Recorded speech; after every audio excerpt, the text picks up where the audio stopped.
I would like to welcome everyone. My name is Alan Barnes. I am the Arizona State Data Center Coordinator for our Arizona State Data Center Network. I'd like to welcome everyone to our virtual annual meeting that we have around this time in fall each year. Today, we are going to have three presentations from our Census Bureau partners. Our first presentation will be our regional office. Our regional office is in Denver.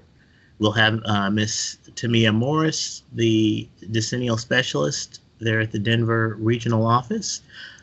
Secondly, we will have a look at an overview of the population estimates program from the U.S. Census Bureau. That's a program that's very important to our office. Our Arizona Office of Economic Opportunity and our state demographer's office works with that, with that partnership for population estimates. And then lastly, we will take a look at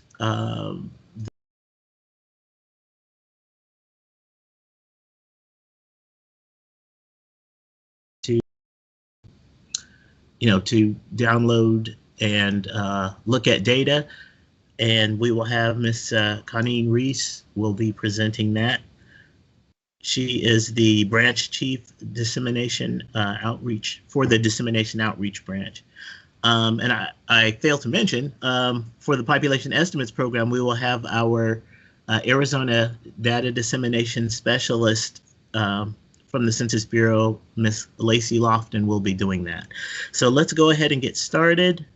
I would like to introduce again from our Denver regional office of the U.S. Census Bureau, Tamia Morris, the decennial specialist and from the Denver regional office. Tamia, the floor is Good yours. morning.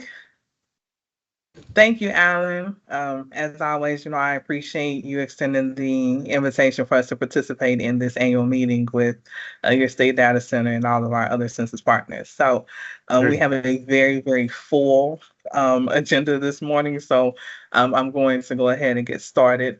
My co-presenters today are going to be geographers Dorothy McKinney and also Theo Shepard. And I'll let Dorothy and Theo introduce themselves when they come up. So first thing that we have on our agenda today is the Navajo Nation addressing pilot. And I am going to turn that over to Theo. So Theo, I'm going to bring your slide deck up. If you want, you can go ahead and introduce yourself while I am switching screens. Thank you very much, Tamia. And hello, everybody. As Tamia said, my name is Theo Shepard. I am a geographer based out of HQ there in the DC region. And I am part of the coverage, evaluation, and analytics branch in the geography division. And today, my part of this presentation, we're going to be talking about a project that we've been working on recently. We call it the Navajo Nation Addressing Pilot Project. It's a pilot project because we're trying to just prove in that it works, that the methodology works. And so this is the pilot, but as we're going to go into in greater detail in just a bit, the pilot has been successful, and we'll talk about the next stages of what comes next here towards the end of this slideshow. So Tamia, if you don't mind, I'll just say next slide or something along those lines when it's time to switch the slide. I see it's still getting pulled up now, but that's okay. I tell you, these technical difficulties, I feel like there's gremlins sometimes in teams because everything was working fine, an hour ago. It's all good. So yeah, that's basically just today it's just going to be an overview of this pilot project. We'll definitely be open for questions later, and this presentation is not containing Title 13. Thank you, Tamia.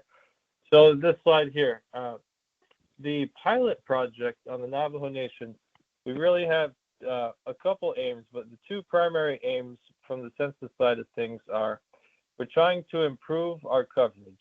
And what that means is two prongs.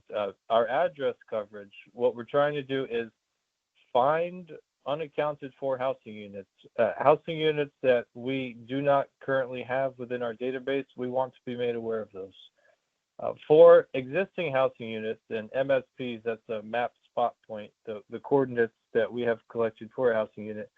What we've been trying to do is make those coordinates more precise. So it increased the accuracy and precision of the location of where we have housing units. And the third part of the addressing sign is to delete existing map units that do not correspond to anything on the ground. Now, this is rarely used, has been rarely used in this pilot project, only in cases where compared to high resolution satellite imagery and data supplied by the Navajo Nation, we just don't see anything on the ground.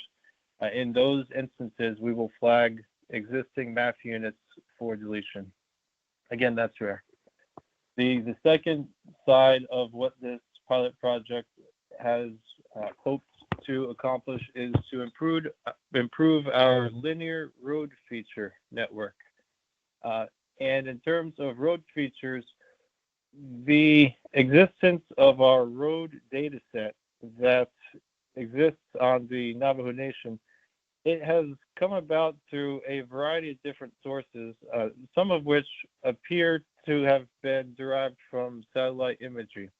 I say that because looking at satellite imagery, there might be just a faint trail on the ground that could have been created from maybe a four-wheel drive off-roading vehicle, maybe even a sheep or cattle trail. But for one reason or another, the Census Bureau has that trail within our road data set. And in other instances, there's nothing on the ground. And I don't know why we have a road there.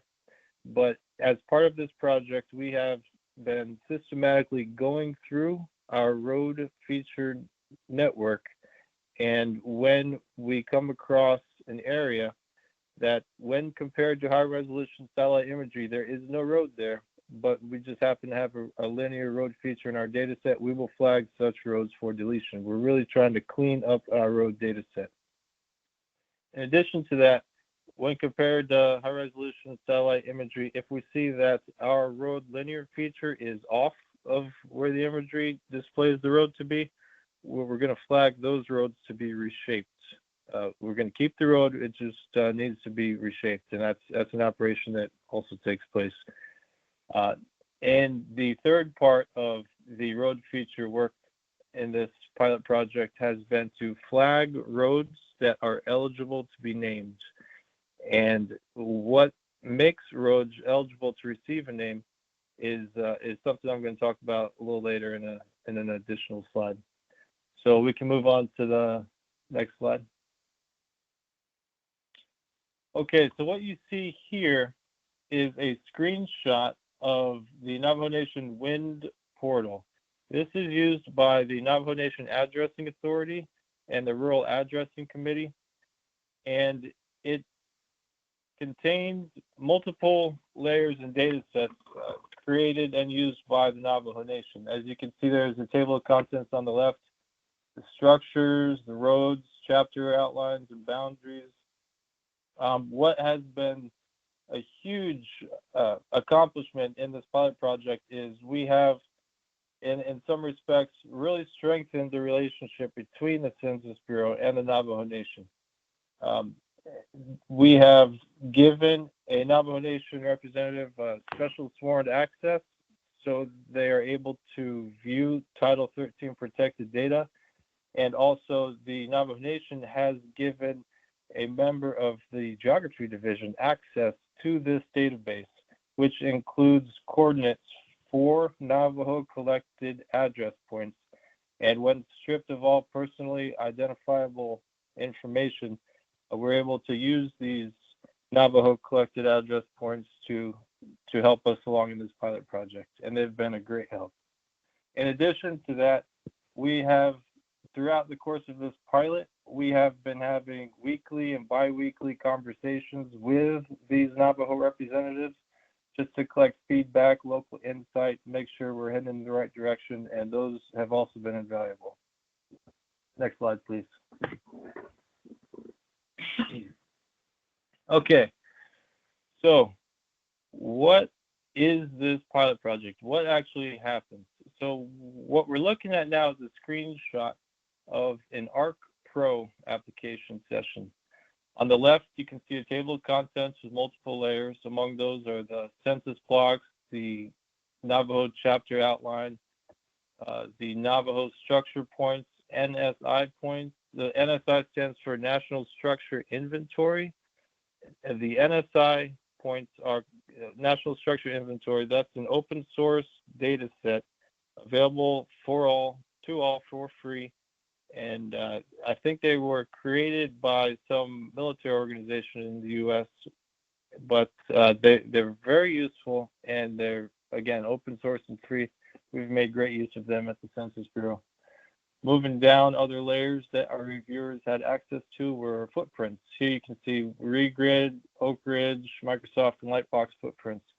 These footprints are derived from high-resolution satellite imagery, and they correspond to where structures are deemed to be located on the ground.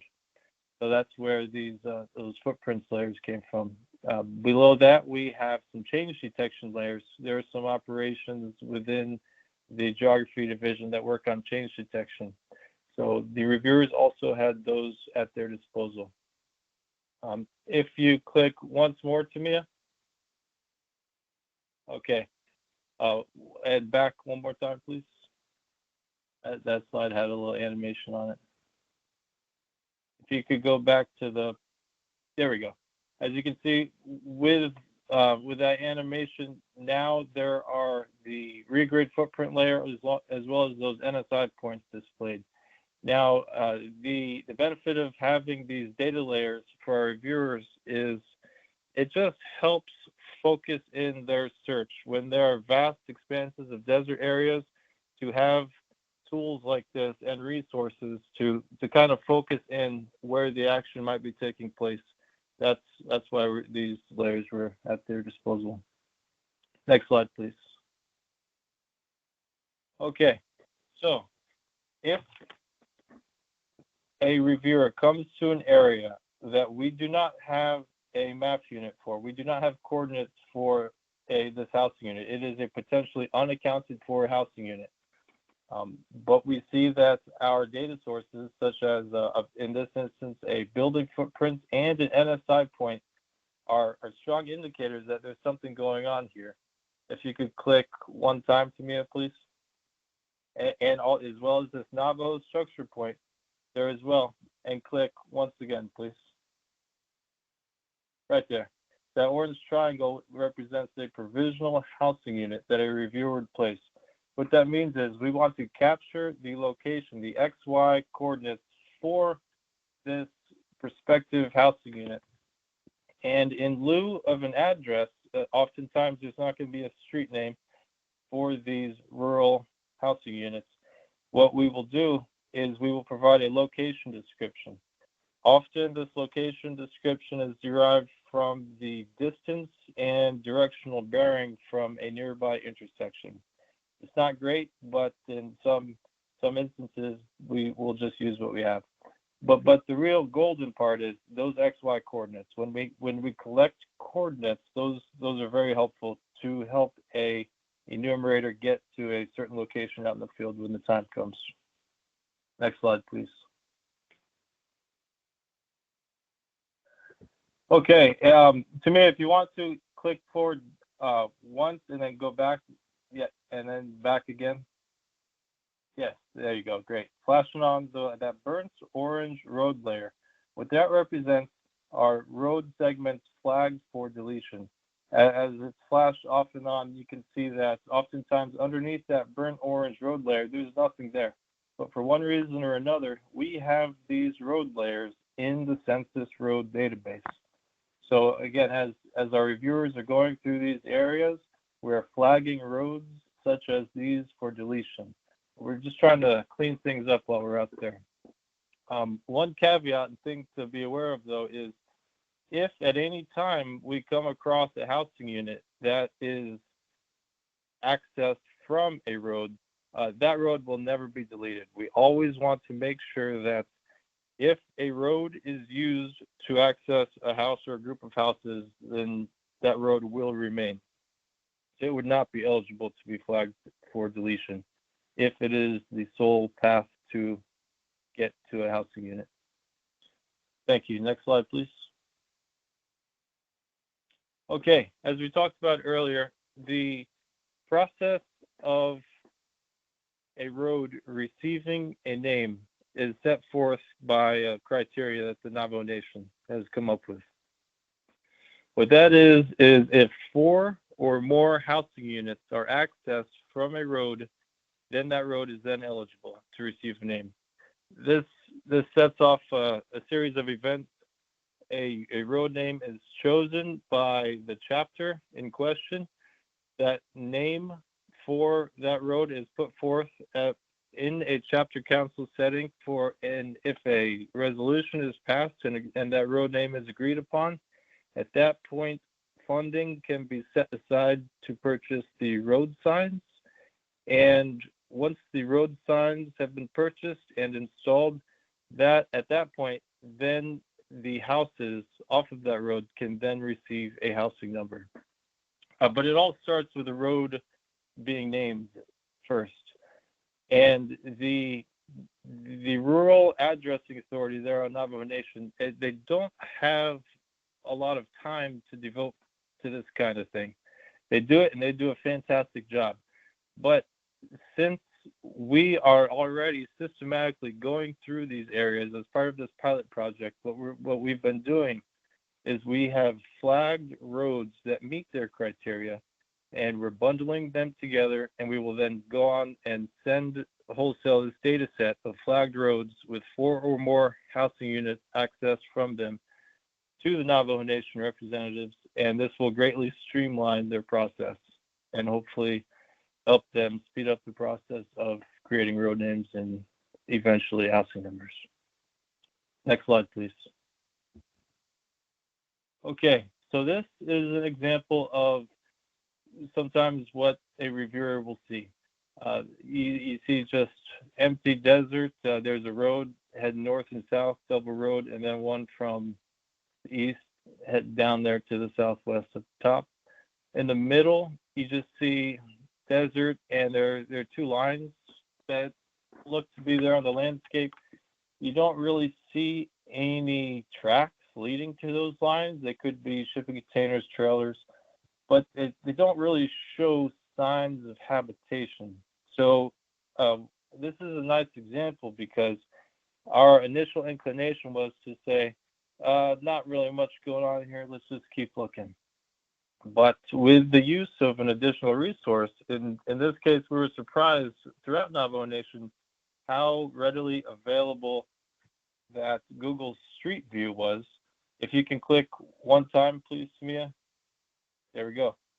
From that double road on to heading north-south, looking across at those 2 lines on the landscape, they are, in fact, trailers. And that trailer to the left does have cars parked next to it. So as a census, we ask ourselves, could somebody be living here? Now, we see these trailers, they might not have the greatest windows per se, but they do have a roof, and there are cars parked next to it. So the answer to that would be yes, people could be living here. So again, this is just to illustrate the use of an additional resource, in this case, Google Street View, helped us to arrive at a different decision we may have otherwise determined. Next slide, please. Okay, so the pilot project has recently completed. Part of the pilot project was the review of 10 chapters. Those 10 chapters are listed there at the first bullet. Of note, through those 10 chapters, we have added nearly 4,000 new provisional housing units. These are 4,000 unaccounted for houses that have been picked up through this pilot project. Also interesting is almost 6,000 there, 5,941. We have improved the accuracy of almost 6,000 existing map units. That's, if we have a point, but it could be quite far off from where high resolution imagery displays the true location of the house to be. That what that 5,941 number corresponds to is moving the XY coordinates to more accurately align with where the house is. Other thing of note, there roads flagged as eligible for naming, 739. These are in the process right now of being bundled up and passed on over to our Navajo representatives to again help streamline their process of naming roads.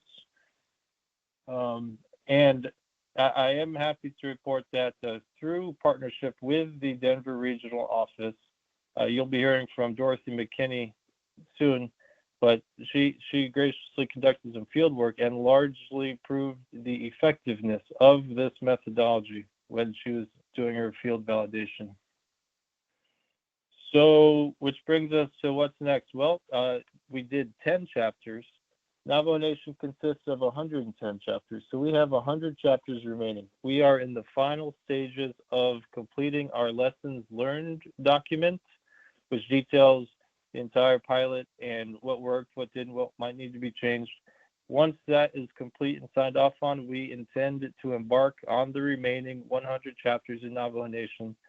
And proving in this methodology, we also are looking at conducting similar operations in other rural areas across the country, as well as other native lands and tribal lands as well.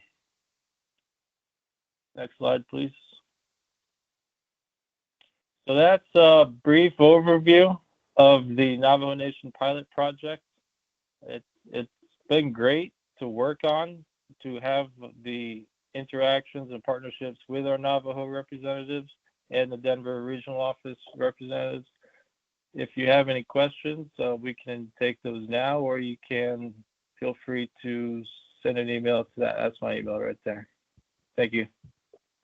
Awesome job, Theo. I tell you, this pilot project has been a phenomenal experience. Just trying to get it off the ground, get it approved, get it, supported, and get it into the field has been amazing. Like the partnership that we've had with Navajo Nation and our headquarters geography staff has been absolutely amazing. I think I saw a question from, I think it's Leah. Yes, Leah Hill. Thank you so much for calling on me. My apologies. I actually went to give Theodore a round of applause rather than raise my hand. So no question here. Well, thank you very much. No worries, Leah. Thank you. Okay, I don't see anything in the chat and I don't see any hands raised. So awesome. Thank you so much, Theo.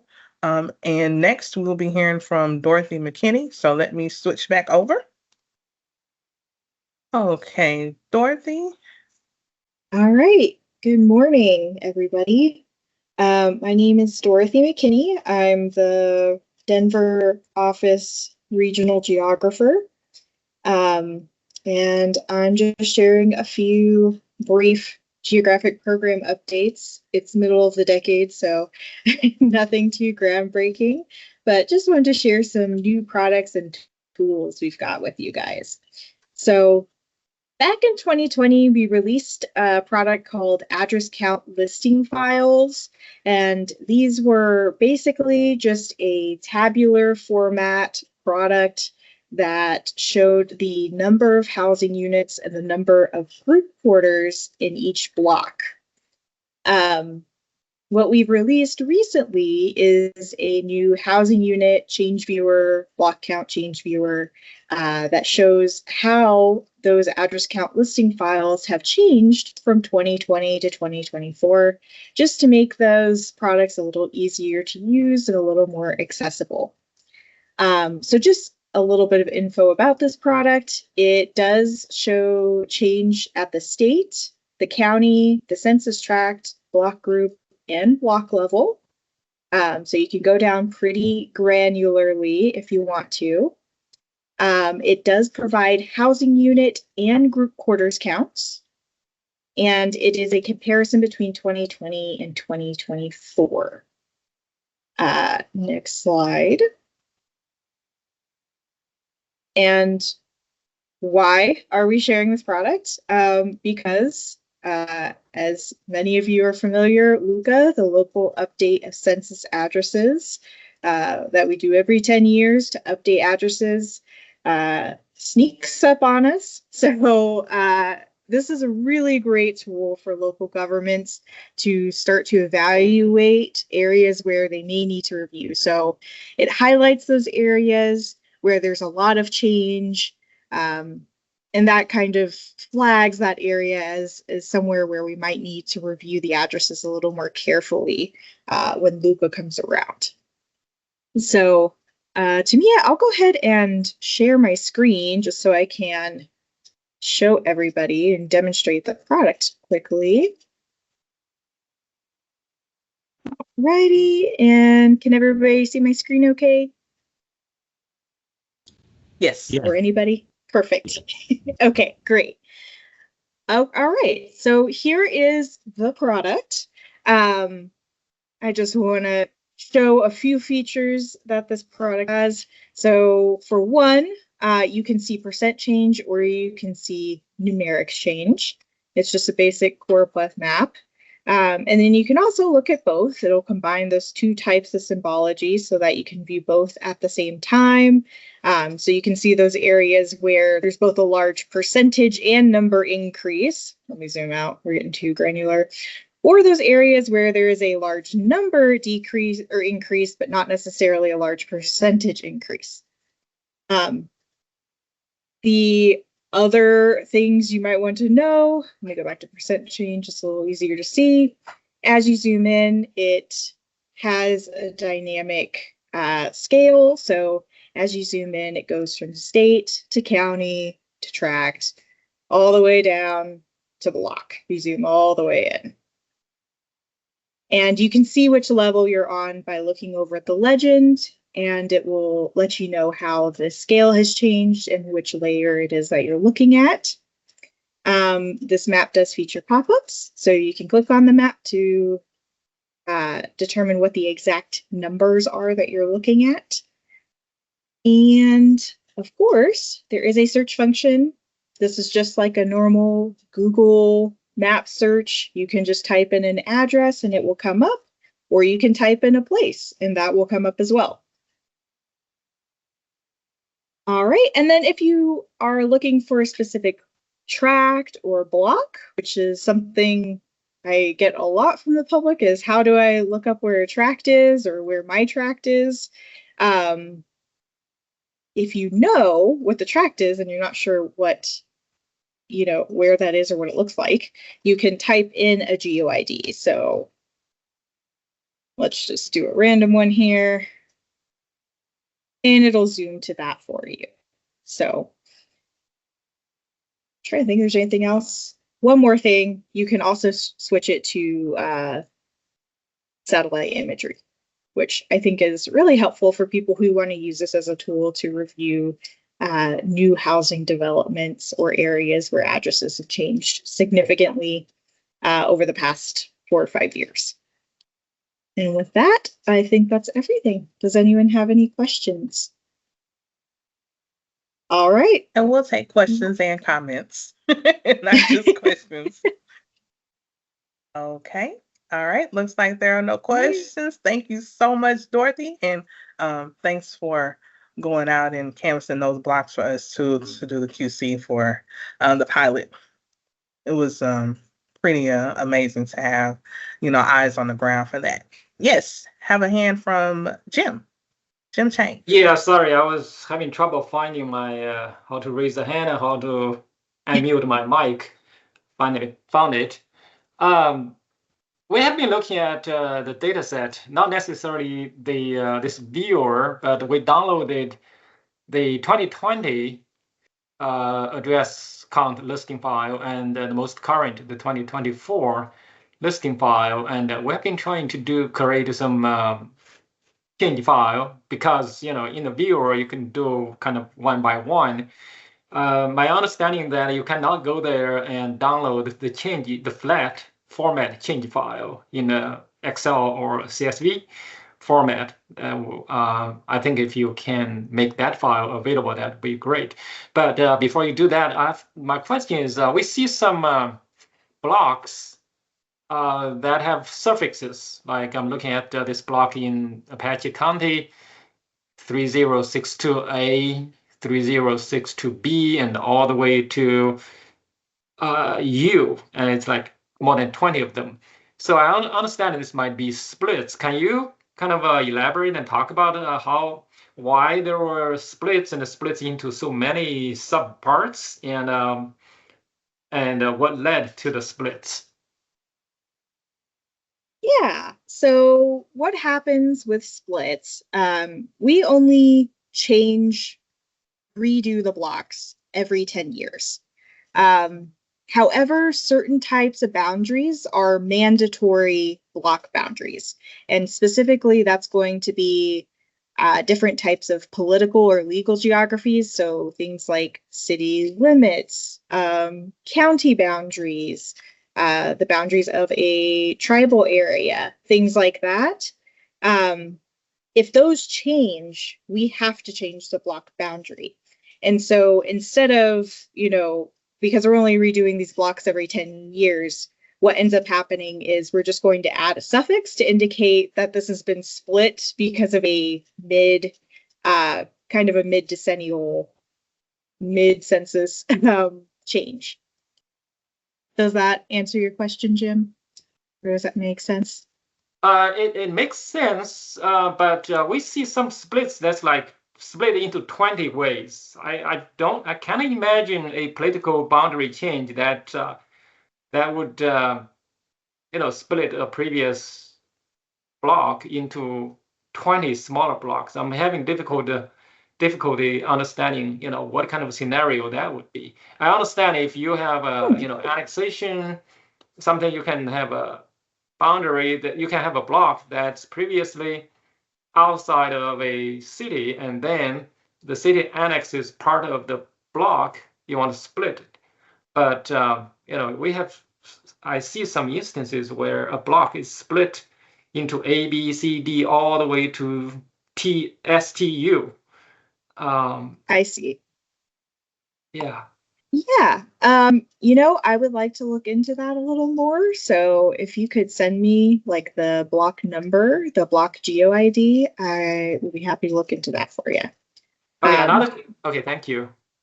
Another question is, the GeoID, you have the state code, the county code, and the tract code, and the block group and block code kind of string together, right?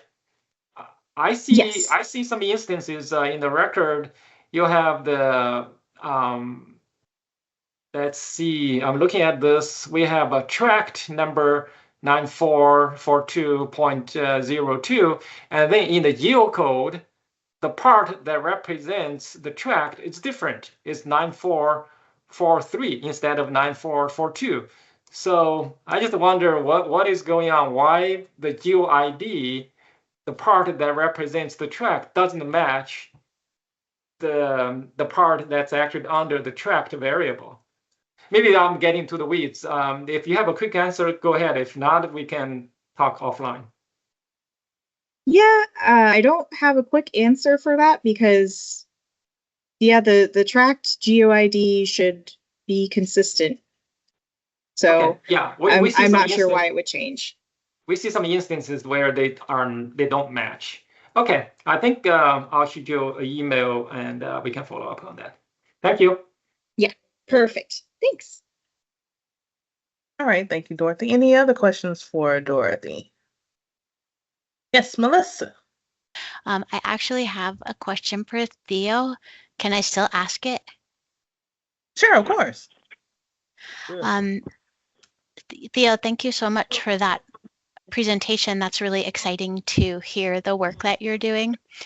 And we are we're at Northern Arizona University, and we're doing an analysis regarding housing for the Native American households on and off reservation. And I didn't know about this work. I'm also new to my job. I didn't know about this work that the census is doing and the thoroughness of it. And I'm really excited and impressed. I was wondering, do you have any thoughts on ways that the census data could be applied to understanding housing needs for Native American families? Any thoughts on that? Yeah, so in terms of housing needs, I know that there's a lot of data collected in the long form of the census, and Tamia and Dorothy might be able to speak to more information on the more frequent surveys that take place. But in terms of how their housing needs, I know there is still a lot of traditional housing that exists on Navajo Nation and that's the hogan, and there are two types of hogans. But as time goes on, those are increasingly being used, if I understand correctly, more for ceremonial roles and sometimes for storage space. That's not to say that people don't live in them, but living in traditional hogans is becoming less common. But maybe Tamia or Dorothy could speak to any additional information collected on surveys that more aligned with the needs of the Navajo better than I could. So Tamia or Dorothy, if you'd like to take that. Yeah, I will. I actually will have to pass that question along to Lacey. Lacey, would you be able to answer Melissa's question? Melissa, can you repeat that question? I'm sorry, I missed it. Do you have any ideas on ways that we can understand housing needs on Navajo Nation using census data? Ooh, there's a lot of great sources, but yeah. So what's really interesting about this pilot that we're working on, which is, thank you guys for your presentation. It was a very cool one, and I've loved learning more and more about it, is one of the reasons that we're working to make sure that we understand the housing stock and where people are located is so that we will have better data going forward, because we realize that that's a place where we've struggled in the past. We do, from the American Community Survey, specifically have some basic information about the physical characteristics of a household. So we could tell you like how many homes in an area lack full plumbing facilities, or how many have different kitchen facilities, things like that. I assume that your question is going to be fairly specific, so we could definitely talk about this. I'd love to set up a meeting with you at a different time. That data exists. It's exactly how, what exactly you're looking for and how you want to apply it. But we do ask questions about the physical structure in many of our surveys. And so we should be able to get you, close to having some of that overview information. Thank you. Can you please remind me your name, Lacey? Sure, yes, this is Lee. I'm doing the next presentation and my email is on there. So you'll see it in just a few minutes. Thank you so much, everybody. Of course. Not a problem. Thank you for your question, Melissa. And thank you for stepping in, Lacey. I know that you weren't up yet, but I appreciate your expertise as always. Yeah. Okay. All right. Well, if there are any additional questions for Theo or Dorothy, feel free to reach out to them in the essence of time, because we are running very, very close to our limit on this presentation. I'm going to jump ahead to the 2026 test. And just to frame this for my intentions is just to give you an overview and not to provide any new information, as nothing new has occurred since the last webinar that we had some months ago. So that said, I'm not going to spend a lot of time discussing it, but I will just remind you of what we plan on doing with the test. So of course we have 6 test sites. The one most important to y'all is our tribal lands within the White Mountain Apache Tribe and San Carlos Apache Tribe. We're planning on testing 6 operational areas to improve self-response, in-field enumeration, group quarters, communications, partnership, and engagement, cross-operational support and infrastructure, and response processing. And some of the key reasons that White Mountain Apache and San Carlos Apache tribes were selected is because this is areas that have historically undercounted populations and also historically low census self-response. They have a very large percentage of unmailable addresses. I think the last figure that I heard was I think less than 1% of the addresses there receive mail, and also a lot of seasonally vacant housing units. So for more information about that, you can go to Census.Gov and search for the 2026 census test. You'll also find the links for our upcoming webinars and any additional information that you're looking for our test criteria. So next, we're going to move on to our demographic survey updates. Melissa was just talking about housing, and of course, we have the American Housing Survey coming up again. What's really important about this is that AHS is conducted and sponsored by the Department of Housing and Urban Development, and we have been conducting AHS since 1973. AHS just recently had their 50-year data release was celebrated for the 2023 AHS data release this year. So very, very exciting things are happening with the survey. That said, we are embarking upon a major redesign of how we are doing our data collection with the AHS. Previously, the AHS survey was conducted every 2 years, and we had metro and national samples, and of course, we had a metro sample in the Phoenix area. Well, now, since our survey costs are rising, our response rates are declining, HUD decided to reevaluate how they are collecting AHS data. Moving forward, beginning with 2025, next year, we will be conducting AHS on a monthly basis, very similar to how we are conducting ACS, CPS, National Crime Victimization Survey, and some of our other monthly surveys. So this is a major, major change in data collection. It's a major change for us in the regional office on how we are staffing and supporting the survey. So primary goals for changing how we are collecting AHS data is to have continuous data collection and help stabilize our survey costs throughout the fiscal year, and also increase the frequency of the AHS estimates, which will allow more comparability to other data sources that are available, such as ACS and other key estimates from home ownership and vacancy rates. So you might find some of the information you're looking for, Melissa, from AHS data, but I'll let Lacey talk to y'all more about that a little bit later. So here we are with the housing timeline, and this is major, major because we have to hire a lot of FRs. So we've already started recruiting. We started that last month, and we're going to continue to recruit until the early part of next year. I have hyperlinked the USA Jobs announcement for our field representatives on the presentation, so you'll be able to share that information with everyone who is looking to join our wonderful team of field reps. We're also behind a few field supervisors as well. We are going to start training our AHS staff in March, and then we will hit the ground running on data collection on May the 1st, 2025. And last but certainly not least is SIP.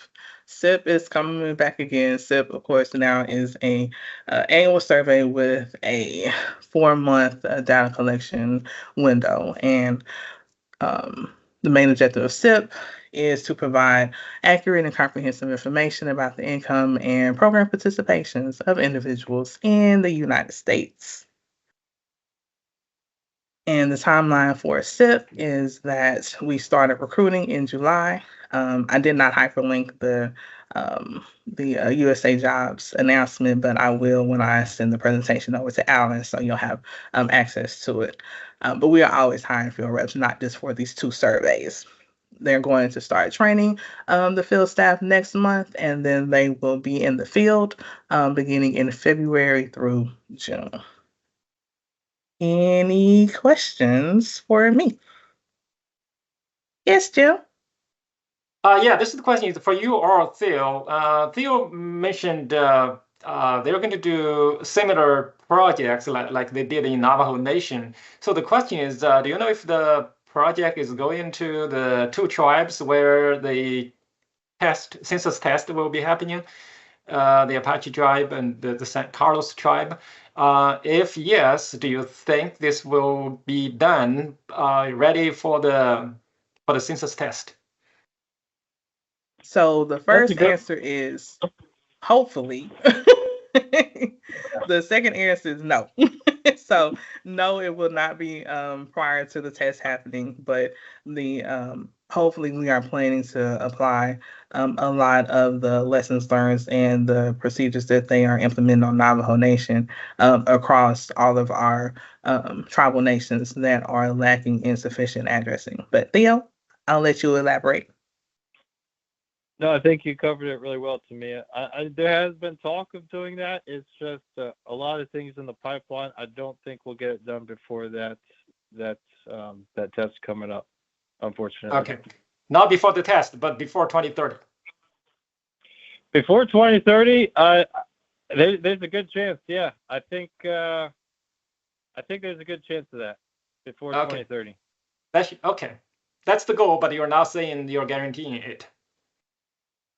There's no guarantee. It's out of my hands, but I'd like to see it done. I don't see why it couldn't be done. Both of the places that you mentioned are significantly smaller than Navajo Nation. It's just if we get more employee resources, meaning more staff, then we'll be able to take on more areas simultaneously. It's so again, no guarantees, but I don't see why it couldn't be done. Okay, thank you. Thank you, Jim. Any other questions? Okay. All right. Well, that is it for us. Dorothy, Theo, thank you. And Alan, thank you again for extending the invitation. If y'all have any additional questions, feel free to reach out to myself or Dorothy, Theo, or Lacey, and we'll be able to either assist you or point you in the right directions to be able to support your questions or your concerns or your requests for information. Y'all have a great day. Thank you, Tamia. It was a great presentation. Now we're going to move on to our look at our overview at the population estimates program from our data dissemination specialist for Arizona, Miss Lacey Lofton. Lacey, floor is yours. Good morning, Alan. Good morning, everybody. Hopefully you can see me and see my screen. Yes. And hear me? Okay, good deal. All right, we've checked all 3 boxes. So thank you guys so much for having us here today. It's always fun to get back with the group virtually. Today we're going to be talking about the population estimates program. This is something Alan and I talked about, I guess last time I saw you, Alan, which is just a couple months ago. These are estimates we've been doing for a really long time, but specifically recently in Arizona, we were getting a lot of questions about them. So I think this is a great topic for the group today. I've got a presentation. We'll also walk through how to access some of this data so you can go find it for your area. But also, if you have any questions, please stop me. I realize that a lot of this is going to be specific to wherever you live or work or whatever your focus is. So I want to make sure that I'm answering any of those questions that you may have. So I actually am realizing, I think it was Melissa. I apologize if I'm getting your name wrong. I do not have my email in this presentation. So when I'm finished, I will type it in the chat for everybody. I hadn't updated that. So the population estimates program is a required program that we do to produce estimates every single year. We have a lot of surveys and censuses that we do throughout the decade cycle. There's like 130 of them, but there are very few that are actually required that we produce data for them so that they can be used for various different reasons. So population estimates program is one of those that is required. It's mandated by federal law because the data is needed for a lot of different things. One, and probably the most commonly discussed, is federal funding. So like $1 trillion over the decade, these numbers change constantly, but are distributed based on data from the U.S. Census Bureau. A lot of them are distributed based on information that comes from this program specifically. So that's a big one. Then also we use the population estimates program as baselines and controls for both the American Community Survey and the current population survey. So the good news is these data sets, while they have different methodologies, they come from different places, they shouldn't fight with each other too much. They're designed and produced in order to be to control them back to those basic data points. So that's another place, these population estimates, you'll see them in an important way that we use them. Certainly they're used for academic and business research, and then planning both in public and private sectors. So if you're looking at how population is changing in an area in order to plan for the future, we also have some projections as well. We're not going to go into that specifically, but we do have the estimates for what is, and then some basic projections for what we're expecting going forward. All of the estimates are created for July of 2023. We've actually been, I have not, and none of my colleagues, we haven't been here quite that long, but we do have estimates that go back to 1900. So depending on where you are, we might have some things that are comparable over time. And they're released for 80,000 areas every year, which is a pretty crazy number for my geography friends that are on the line. That probably doesn't seem as daunting. For a data person, my side of it, that seems like a huge number. So we'll walk through what areas those are available for and the different components and the data that's available from there. Okay, so the content that comes from this particular program, we don't have, I'm going to tell you what we don't have and what we do have. So we don't have any social characteristics. Your best bet there is going to be probably the American Community Survey. And we don't have any household economic statistics either. What we do have is really good demographic information. So we have obviously your total population. So the total population that we're estimating for in whichever geography you're looking at. We have information on age, Hispanic origin and race. For those of you, and I don't know if there's a presentation on this later, but we're changing in 2030 how we look at Hispanic origin and race. But for the purposes of today and how we produce data, those are two different data points. So we ask, are you of Hispanic origin or not? And the answer is either yes or no there. And then we also ask race information. So that information is available from the population estimates program. Then we have components, so births, deaths, and net migration. That's either in or out of an area. Information on group quarters. And then basically the universe. So, and I should mention this too, we get this question a lot. This is anybody who resides in the country. So anybody who's living and sleeping most of the time would be included in this program. As I mentioned, no economic information, and then very, very basic information from housing. From this program, we have the housing units that are available. Okay, here's your 80, and this isn't the whole list, but the buckets that the 80,000 different areas fall into. So we start with the nation, and we're going to talk about how these actually break out in a little bit. We also have regions and divisions. And then for the purposes of this call, since most of you, I believe, are in Arizona, it's really fun to see a lot of names that I recognize here. We will have estimates for counties, incorporated places, which are just cities or towns. It's our government-y name for them, minor civil divisions, and then metropolitan and micropolitan statistical areas. We do also produce estimates for Puerto Rico. I'm not going to spend too much time on this particular slide, but we do get enough questions about it. The reason I'm not going to spend too much time on it is you probably won't remember. I don't have to reference this chart a lot if you're trying to figure out what data is available for what specific geography. But Alan, I'll send you this presentation when we wrap up, and so he'll make it available to everyone. So I just wanted to make sure it was included so that you have it. Basically, depending on the geography, we do have different estimates that are available, and this chart will help you navigate that when you're looking for specific information. Okay, getting into the meat and potatoes here.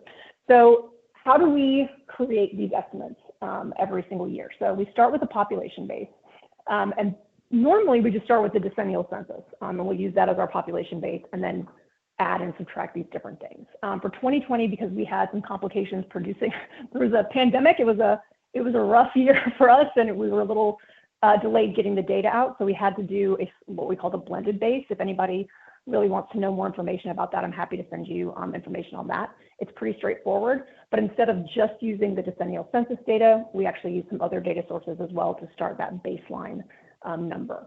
So we'll take the population base, which tracks back to 2020, and then we add births, and then subtract deaths, and then net migration, and that's for whatever particular area we're looking in. And that's how we'll produce the population estimates. This is a very, very simplified version of that. We're going to talk about where some of these numbers come from, but I also want to talk about our top-down approach here, because that's been coming up a lot. And in order to make sure that these numbers make sense in the aggregate, what we do is we start at the national level, and we will create estimates, actually monthly, to make that national estimate. Then we come down to the counties and produce estimates for the counties, and then total them back up to the states.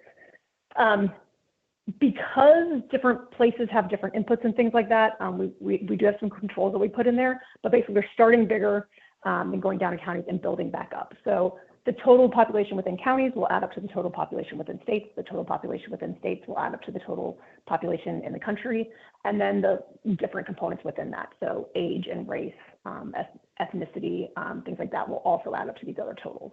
So you're not going to have to worry about if you combine, that kind of, that they won't click together. They all should work together very well. For the sub-county and sub-national information, when we're looking to estimate the number of people in housing that's in these smaller areas, so let's say cities, we'll use the household population per housing unit. So we'll get that estimate and then multiply it by the housing units. I'm not going to go into the rake factor and controls here, not because they're not important. It's just it's a really detailed process, and I'm happy to send information. Actually, Alan, I'll make sure you have that too. We've got a great one-pager, but that basically makes sure that all those control numbers add up to the totals. And then we add in group quarters population to get the total estimates. What's important and what has specifically been coming up in Arizona a lot, and Jim Chang, I know you're on the call too, we've talked about this at length, is if your county loses population, the places within it will have to as well as en masse. So I know that happens specifically in some of the counties in Arizona, but basically that county, then everything within it is estimated based on that control for the county number. So does anyone have any questions about just the very, very basics of how we produce these estimates? Because next we're going to go into some of the components that come into them, and then a little bit about how to actually find this data. I can't see the chat, Alan. Is there anybody with any specific questions? I don't see Still got time. So if you, okay, good deal. If you do, just let me know.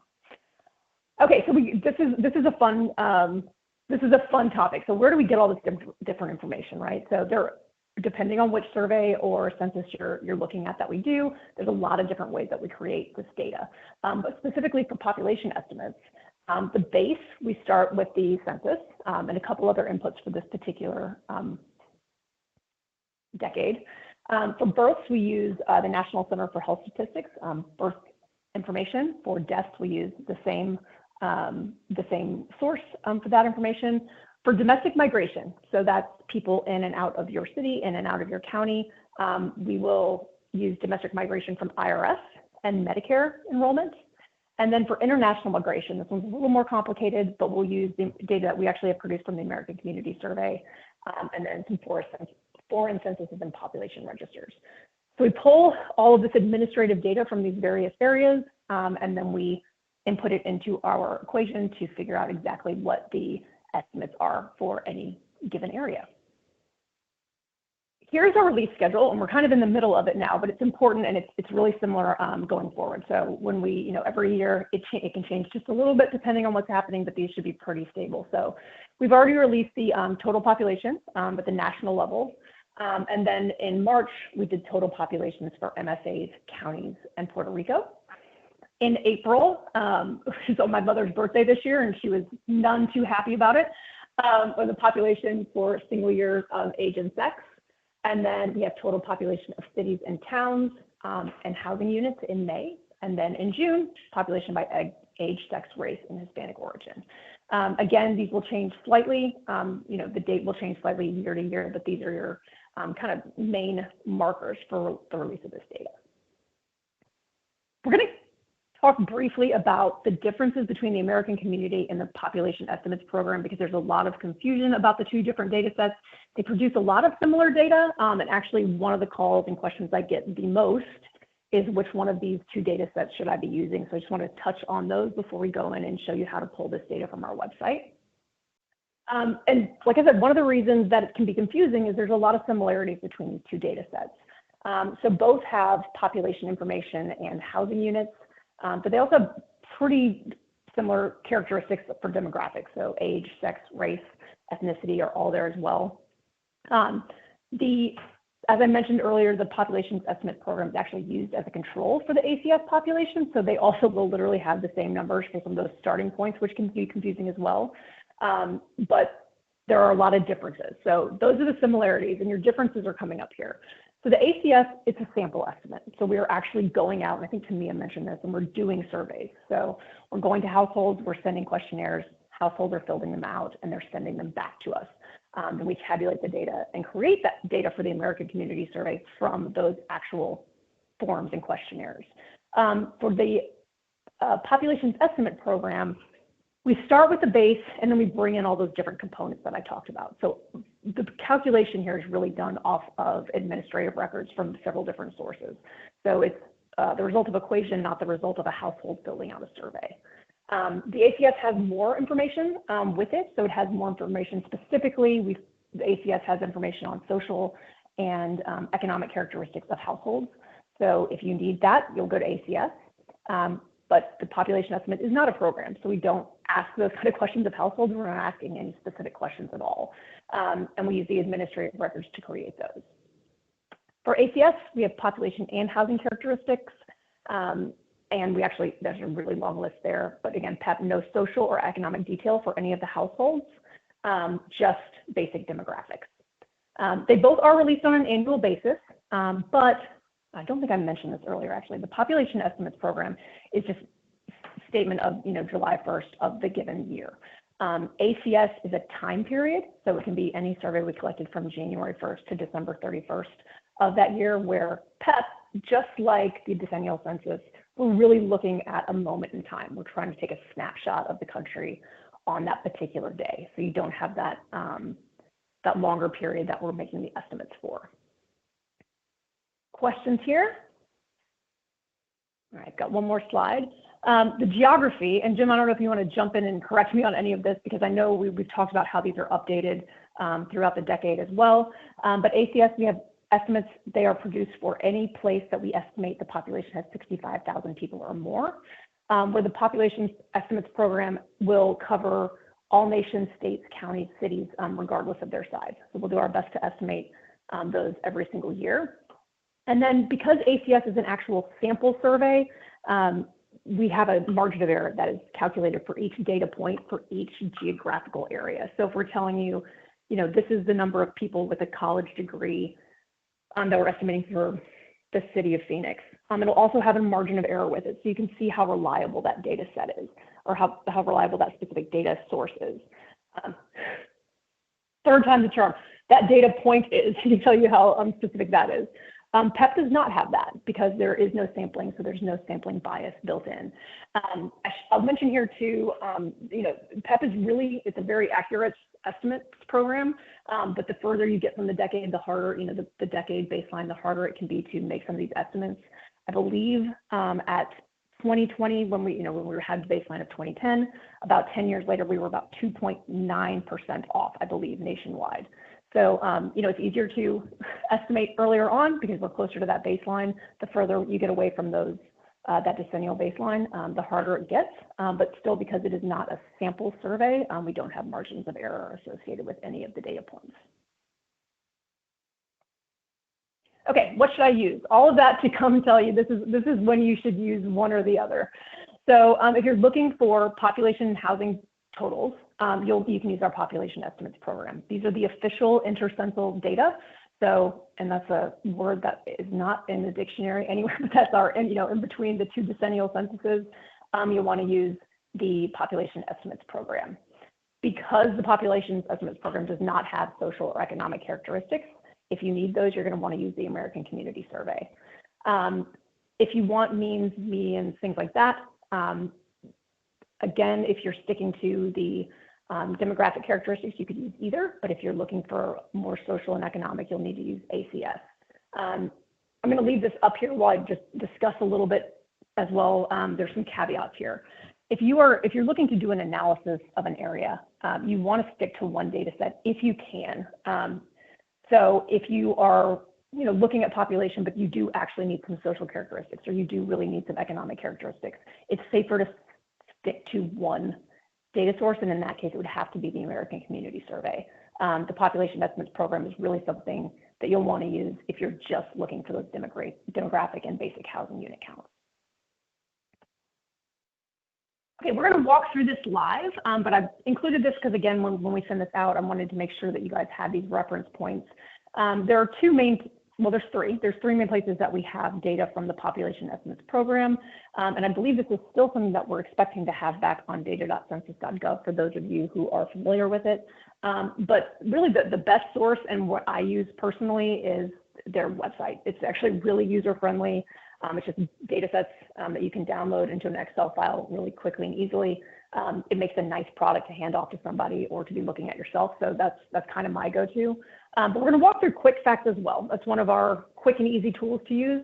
It has the population estimates built into it. And what's really nice about the quick facts is it also brings in some different data points from some of our other surveys as well.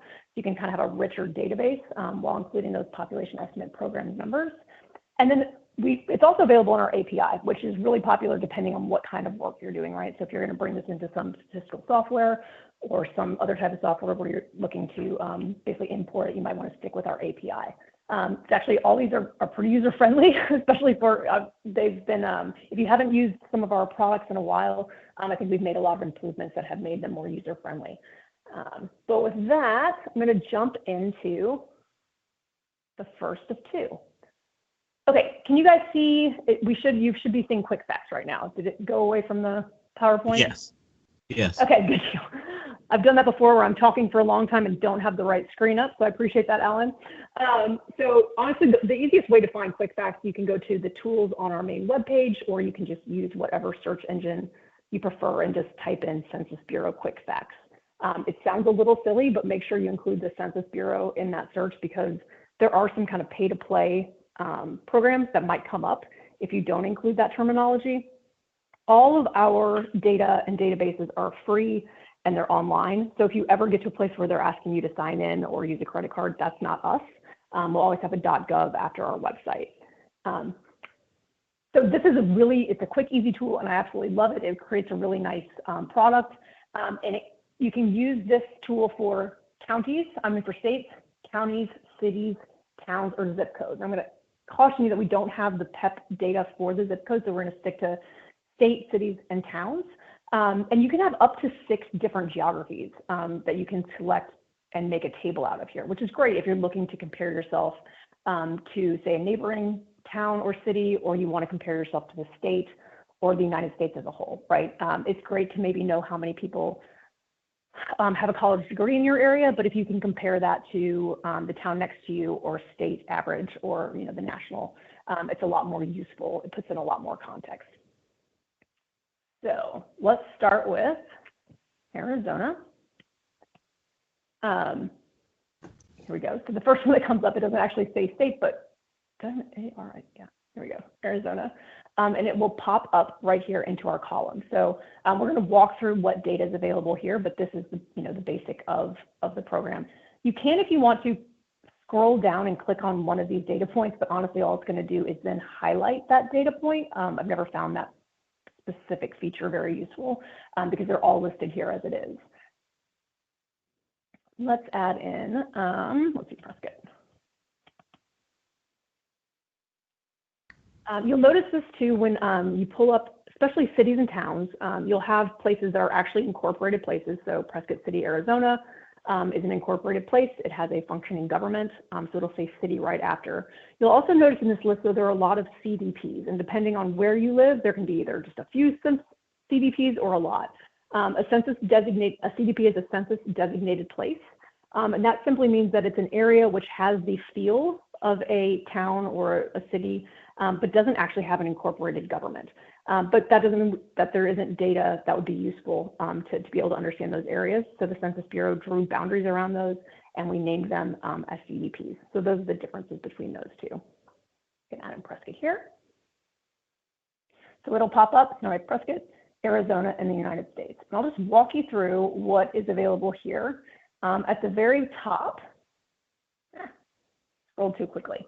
Okay, so we're starting off with the program, so the population estimates program, and it'll tell you what the baseline is. This will always update to our most recent data that's available. So Prescott has 47,757 people compared to Arizona at 7.5-ish million, and in the United States at 334. We have population estimates base, which is April 1st of 2020. So that's just telling you that was the decennial that we're going back to. And then we have information about population change.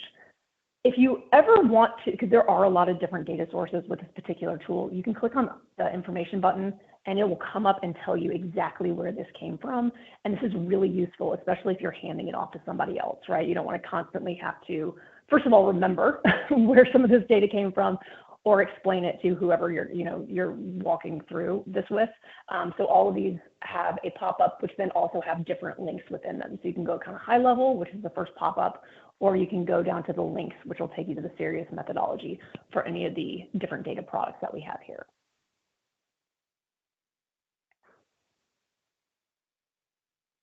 Here's your basics on age and sex. Now this tool, it's giving you highlights of the data for these areas, but there is always a lot more data that's available generally. So if this is just a quick snapshot. If you ever need more information, or if you're looking at this going, I wonder if this data exists for different age groups, it probably does. Just give me a call or an email and we can find it together. But for the purposes of this, you can see the persons under 5, persons under 18, and then persons 65 years and older. So you can see that Prescott specifically has a much smaller, very young population compared to the state and the country, and then a much higher population over the age of 65. So there's a great retirement community out there. So you can see kind of those quick changes.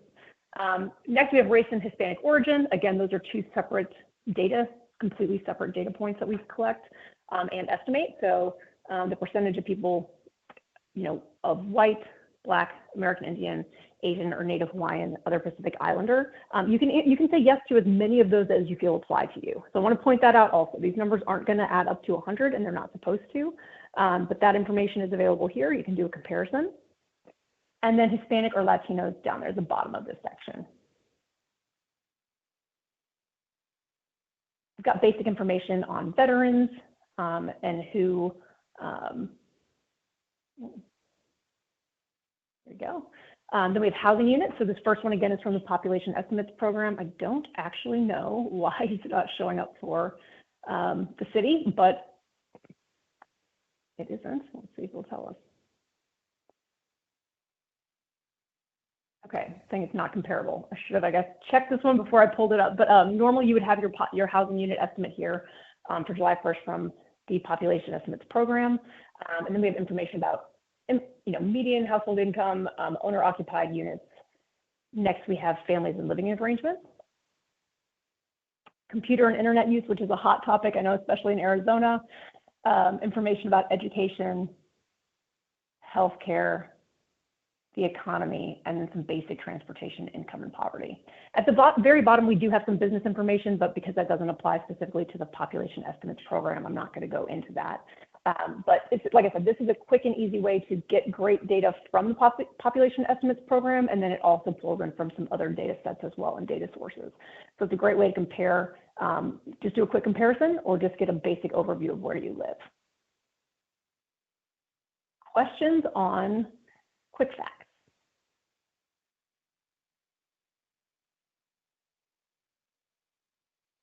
Really? Okay.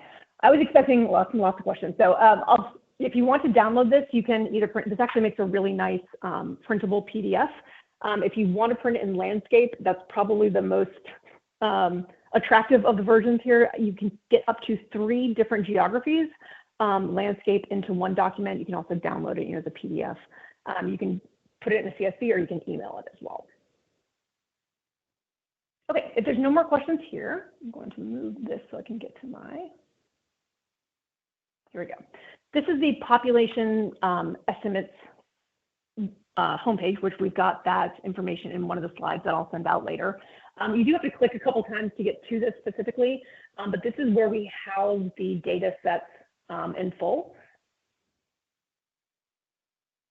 At the top, it's going to tell you a little bit about the program and information on what vintage years are available. And here is where you can actually access the data. So 2023 is our most recent release. This is where you'll find information for your cities and towns, your total populations. Then we have counties by characteristics, metropolitan and micropolitan characteristics. We have area totals, national populations, national population characteristics, housing, and then we get to Puerto Rico. I should have mentioned this earlier, and I didn't. These numbers are revised every year. So you'll see this. It says, the totals from 2020 to 2023. So each year when we get more inputs and more information, we'll actually go back and revise for that for the data set. So we'll look at this and I'll show you what that looks like. I'm going to do the population totals just because it's a pretty easy way to look at it. But there's obviously more complex data sets here if you want to access them. Here's a methodology paper. I think this is the 12th pager that I absolutely love. So if you really want to know more about this, or when I mentioned like, hey, if you want to understand more about the blended base, or hey, if you want to understand more about some of the inputs, this is all in this paper, and it actually is like a human-friendly document. I've got it all highlighted and color-coded. It's one of my favorites to reference, so that's a good place to go. Here are your incorporated places of 20,000 or more. So let's look at the total estimate of resident population.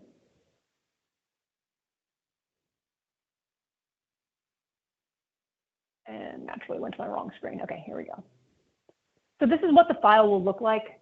This is the entire country, so it'll just have the estimates. This is ranked based on population, but you've got your base for 2020, and then you have your estimates as of July 1st on these different years. So there you'll see, let's go down to Phoenix, Arizona. Make this a little bit bigger.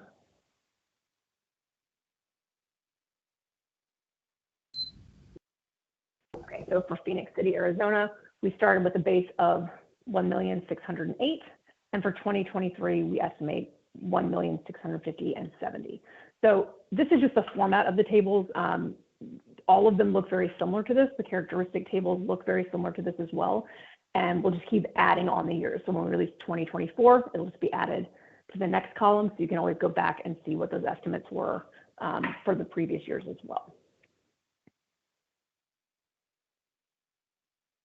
Lacey, we do have a question about from Valerie Rice. Any word on when the intercensal estimates for the 2010-2020 will be available? 2010-2020. So those, so for anything, I mean, we've already released up through, maybe I'm not understanding the question, but we've already released up through 2023.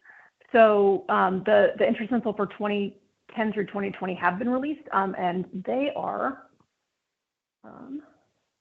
if we go back up, it's been a while since I've accessed those, but those do exist. And if you're having any trouble finding them, just let me know. Did I understand that question right, Alan? Lacey, I think the question is about the intercensal, which is done after the census is conducted. I don't think the Census Bureau has released the 2010 to 2020 intercensal estimates. What you were talking about is the population. Okay, I'm sorry. I was like, okay, yeah. So no, that's just different. That's not the population estimates program. But if you send me an email about that, I can find out more information about it for you.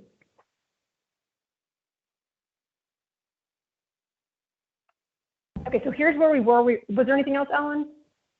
That was the only question. Okay, so excellent. So here's where we were. I want to point out where your schedule is here.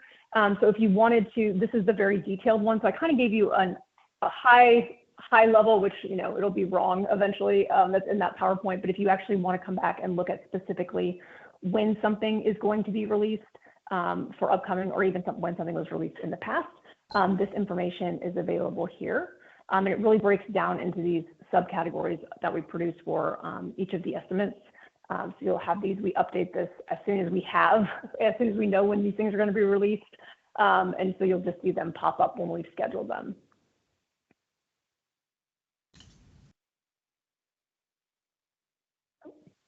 There we go. Then down here, I want to point this out too. So we have news. So when we have major releases, we usually do some really cool data visualizations that come along with it. Some great news stories that you can kind of use if you're doing a newsletter or something along where you can just kind of plug and play with incorporating your own specific data. You've got your news here.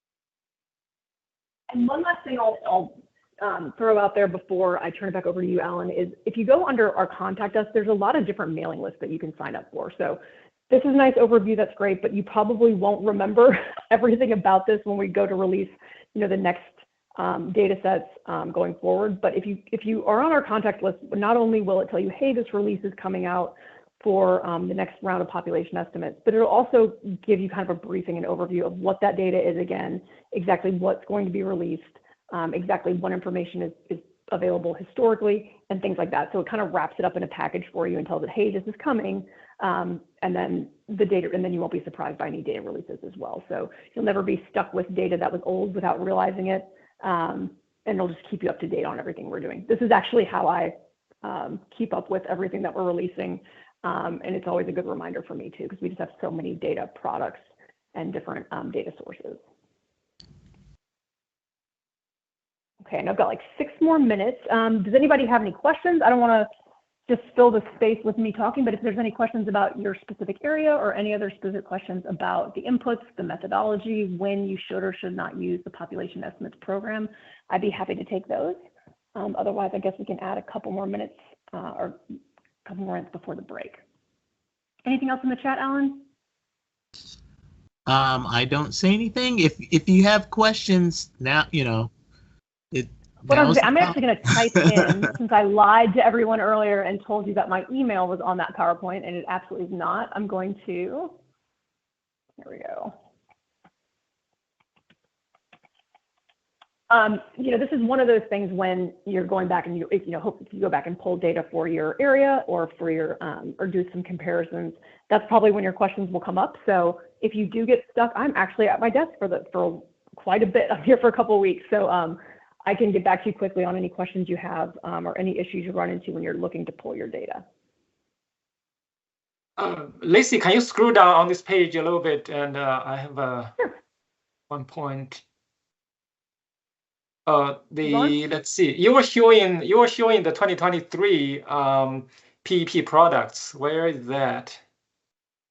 Not this page. It was. Here we go. Yeah, if you go down to the housing unit part. Wouldn't it be nice if it was go up, order? go up. Did I miss it? Yeah, I think there we so. go. Yeah. Right here. So it says national, state, county housing unit total. So it looks like they only release housing units for nation, state, and county. I think this explains why we did not see the housing unit number for Prescott City.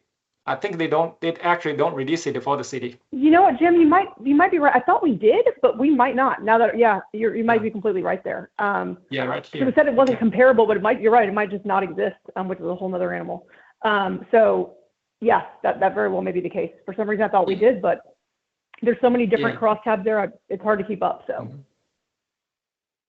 I want to note my colleague Tara Solomon put in the chat that she thinks that the intercensal estimates that Valerie was asking about will be released on November 7th. So Valerie, that's what Tara is saying, that she thinks that it might be in November. Tara's always right. So if that's what Tara says, I believe her. Yeah, my brain and my calendar don't go that far.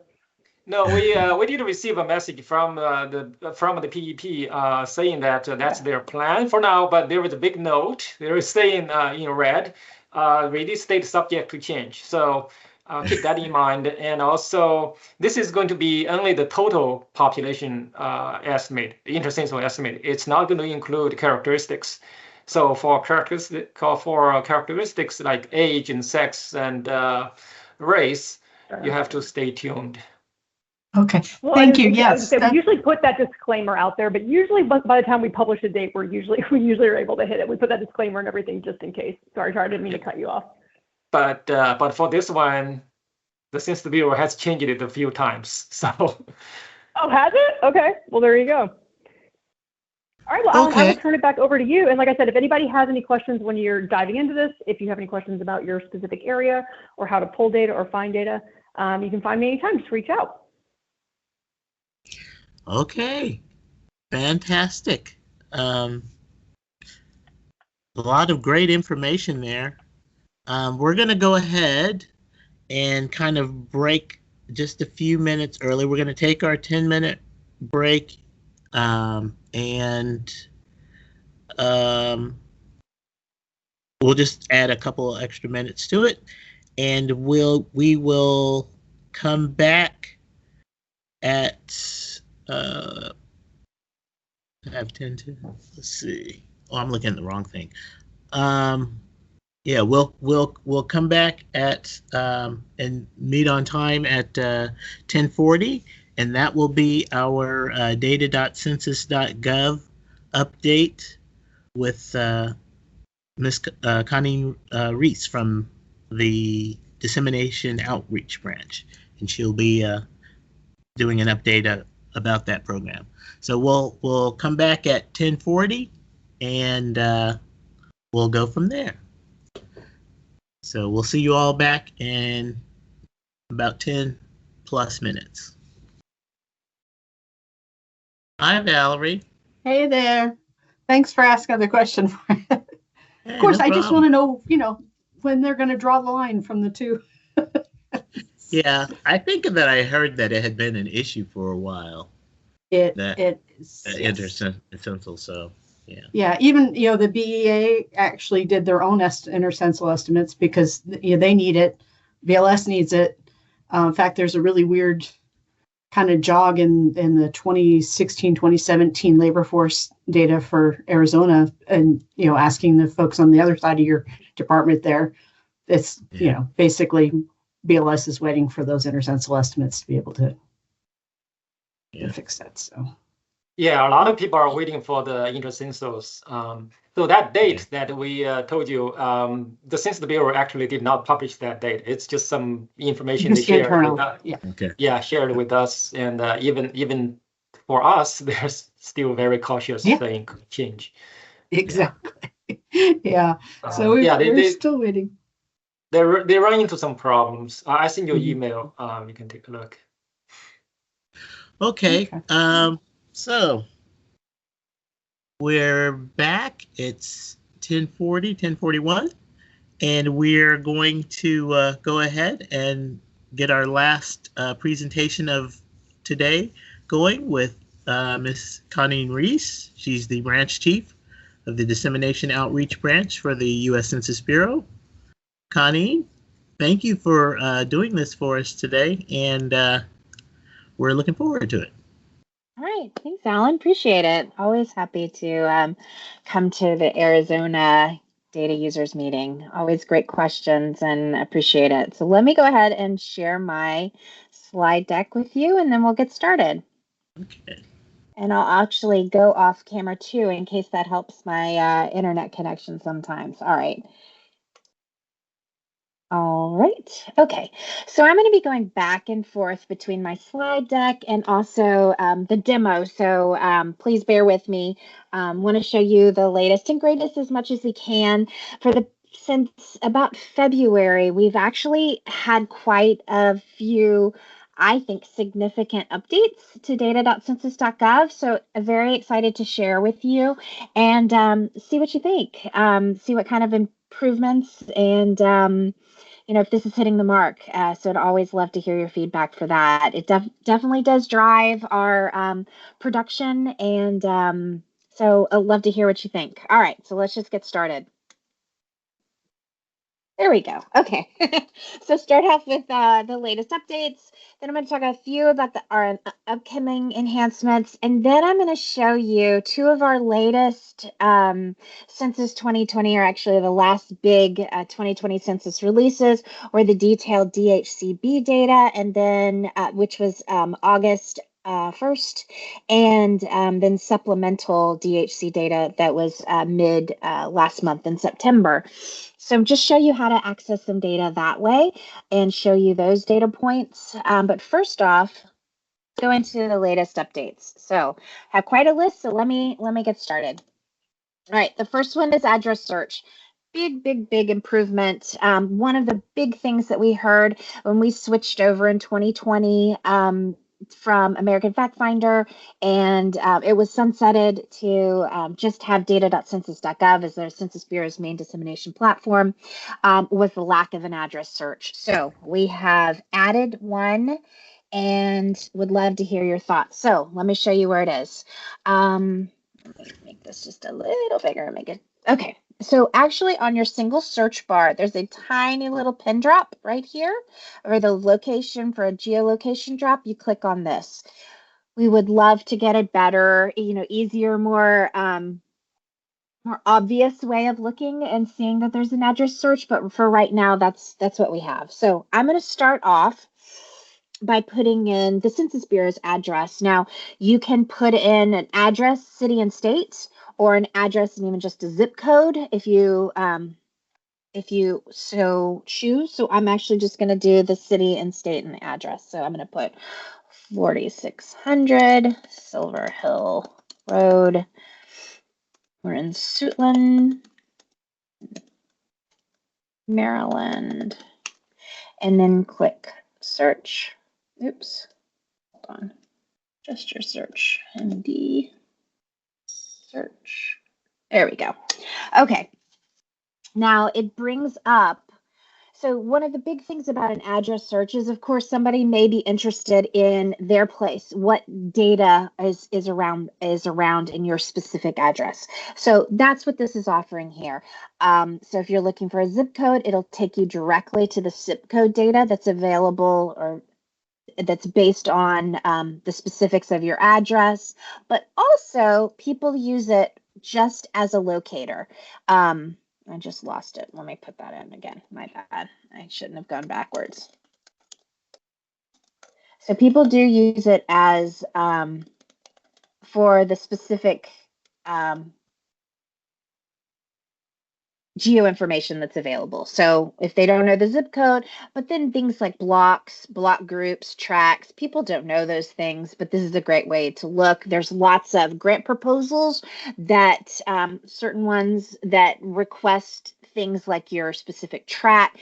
People don't know that. So we've had people that actually would use American Fact Finder never to actually get data, but just to use it as this address for the address search to get these the data points and their track numbers from different addresses. So happy that it's here. Love y'all to take a look and see if this hits the mark for you. But all of these different ways, it's nice to see what congressional district you're in, and then be able to kind of do a quick look and see what tables are available for it, and go in and be able to access the data that way. Anyway, take a look. All right, I'm going to click on this logo, clear it, and then I'm going to go to my next point. All right, a site and an API buttons. So these are two, again, user requests of citations. How do you use citations for something for Data.Census.Gov? And then also people would like, I'm on a table. It would be really great if I had the API call from here. So two of those buttons were added. And let me show you what those look like. All right. So if we just go, if I just do something like Mesa, Arizona, click enter. I think I actually shot myself in the foot when I went a little too big. So I'm going to go back to 100%. All right. And in these tables, I'm going to just click on TPO5. And from here, they have filters that are available, but then you can collapse these filters if you just want to see the table. So I'm doing this so I can see more of this toolbar here, ribbon, and I can click on more tools and I see additional ones. Again, it's all, you know, based on if you want to get smaller and be able to see more. So whichever works best for you. But I typically like things, I'm getting older, I like things a little bigger in font size. So I'm going to go down here and then go to the Cite button, click on this, and it brings back MLA, APA, Chicago, Harvard, any of the ones that you may be interested in. But from here, it gives you the table as well as the full call. So we know what geography you were looking for as well, access point, as well as what survey it is. You can copy it and then put it in your citations and your for your references or your sources. So that's really nice. The other thing was the API call. So for this data, you can go and click on API. There's two options, the data link, or you can do the metadata link. I'm interested in the data link, so I'm going to click on here, and then I'm going to show you. I have to move my little here, and I can pop it in here, and it comes back. You have to scroll down because this is a big table, but then it gives you your estimates for your full call. Anyway, nice addition for those of you that use the API and are interested in looking at that. All right. So I'm going to go to the next one. All right. Improved download output.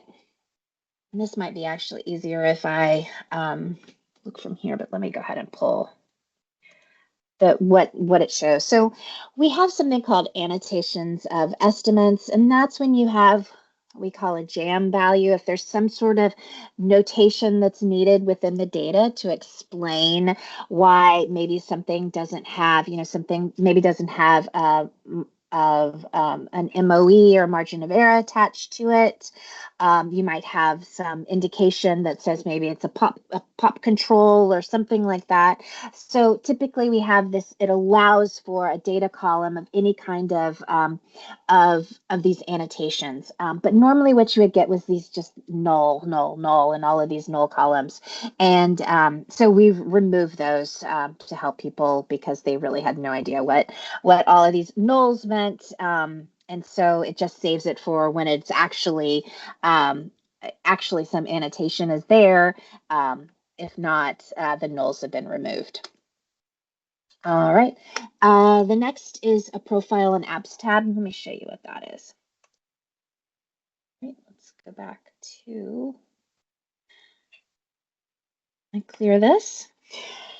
So for the profile and the apps tab, if we go back to, I think we just did, so now if we go back to the tables, if you look at the top, and I just did a geography search of Mesa, Arizona, you'll see that we have an all tables, maps, profiles, and pages.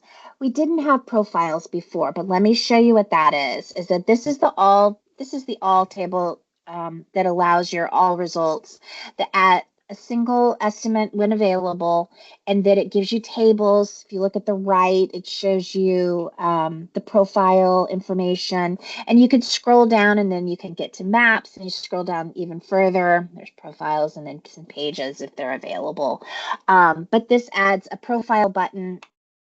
What this does is that, especially if you looked at it just a geography, it's going to show you that profile as an option, but it also gives you some other options. So within this, we're going to give you a few of some corresponding zip codes that are available, and so just a different way of kind of drilling in.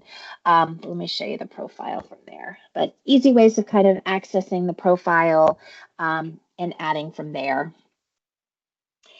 All right. The other thing is an apps tab. So before, and this is all at the top of this kind of ribbon at the top, this used to say microdata. So if you click on this, this is how you get into MDAT, or the microdata access that we have that it's for PUMS data or microdata. So if you click on this, it'll take you to our MDAT as of now, but it also allows for our applications. So we've started to do a few applications, and our first one is called Population Pyramid, and I'll go over that with you in just a minute. But that's why this whole section is allowed for kind of a landing page for these new applications as we come to them. So if you're missing MDAT and can't find it, it's under apps now. All right. So I'm going to go back to my slides and go to the next one. All right, filter panel redesign. And I'm actually just going to show you in the filter panels. It's kind of hard to see within the actual demo. But a few things. We haven't really changed the look and feel of our filter panel, but we have done a few things to make it just a little bit easier. We call out things a little bit, or trying to at least, to try to call out these little chevrons to let people know that there's more underneath, more to go. So when you hit education, people are hoping to add this to a filter, but they might just click on education and think it's been added. We're trying to show people that you have to go a little bit further. You have to actually click a checkbox. And again, this is based on feedback. Does this really help? Is this really improving people's searches? That's what we're kind of waiting for. But this is the kind of the mindset behind this is trying to make it a little bit easier for people to understand. Also, we've also taken out extraneous things that are not necessary based on your selection. So case in point, so education, you have all of these topics, business and economy and education. Once you click on education, the topic of business and economy is removed. And that's because we don't have any tables that have a cross of both our econ data as well as our demographic data for education. And so it's just trying to make it a little bit easier. You'll see this when I do a demo, when we do our demos, when we're looking at the 2020 decennial data, and you're looking at, once you choose 2020 data, you see all of the things that are taken away that maybe don't have a 2020 release, and then you're just given with a couple of the surveys or programs that are available. And it just makes it a little bit easier to kind of manage. All right. Our next update is improved mapping. Our mapping capability is really powerful. If you know how to use it, I think it's really, really helpful. But the feedback that I've been given is that it's not super user-friendly. And so I think we're trying to work on that, making it a little bit easier. So again, it's feedback based to see if it's actually working, but what we're trying to do to improve the map. So let me try to show you something. So I'm just going to do all counties in Arizona, and then I'm going to use a topic of income. Click on this and wait for that to come up. And then I'm going to switch to maps. I'm sorry, my computer's running a little slow. I complained about it today to our group to say I had a presentation, but they were like, it's not slow to me. It seems like it's just you. So I'm sorry about that. All right, it'll come up. Okay, here you go. So from here, I could choose a table like S1901, but then I can also click to maps. So it's been selected as S1901, and I go to maps. Then I'm going to make this a little bit bigger. So I'm going to shift this so it gets a little bit bigger and show you some things. So one of the first thing is the variable selection. So we've tried to do, if you click on this, what we've had before was the table and all of the values of the table just listed in a linear way. There was no indentation. It was just a straight listing. So you then choose which one you're most interested in, and then you go from there. But it was really hard to kind of see. So we've tried to do a little bit of indentation and try to make it. And we've also done some things like we're defaulting to percentages. We'd like you to use percentages when possible. Since it's survey data, we're using American Community Survey, but you can also get the count data.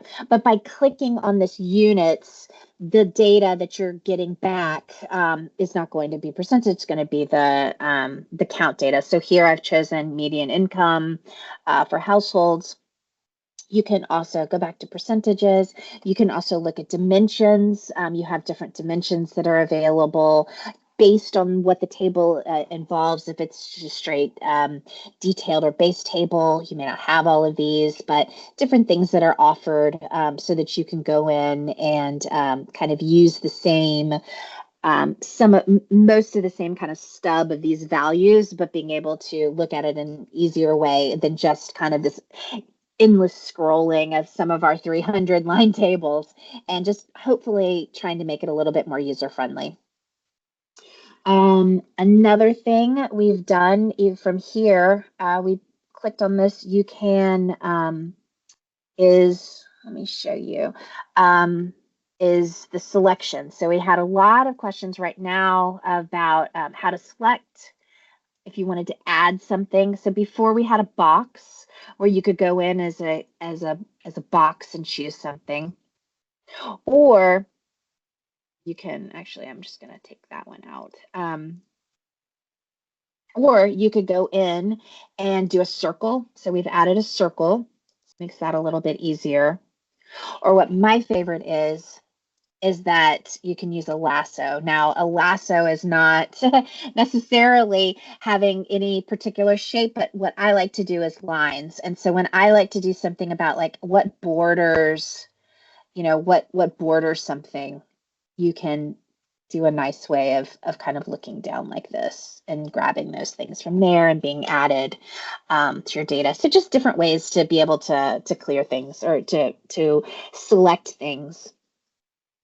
We also have, if you go to more tools, you can see the table. So I can click on a table, and of all of my selection, it's now available. Now, this is just the table. It's not the full table. If you wanted the table, you can go back to this tables tab, or you can click on full table, and that's the full S1901 table. But what you've selected based on your variable list is what this small, where it says table, has been added. And if you scroll down, you can download this table, and then you can open it and go from there. So that's kind of a nice feature, depending on how much you're looking at. That's been added, so don't save that. All right, so let's see. What else? We also have added JSON. So if you're looking at using these more and in other mapping capabilities, you can prepare your files and you can have the JSON. You also have a print functionality.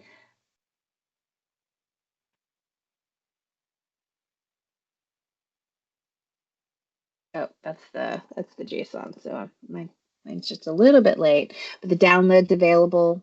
The print, let me see if that'll come back in a minute. And then also, I guess the last one really quickly, let me go back so I can see. You can edit the title. Excuse me, here it is. So you can print the map. We had a lot of questions about being able to print a map. And then if you scroll down, it's kind of the fully qualified information that's added, as well as the table notes. So definitely a nice thing that we've been using. Right, let me take that one out. Oh, and then go to the last thing is that you can edit the title and move. So this edit title, if you'd like to change the title, especially if you're downloading the map or trying to save it, you can do that.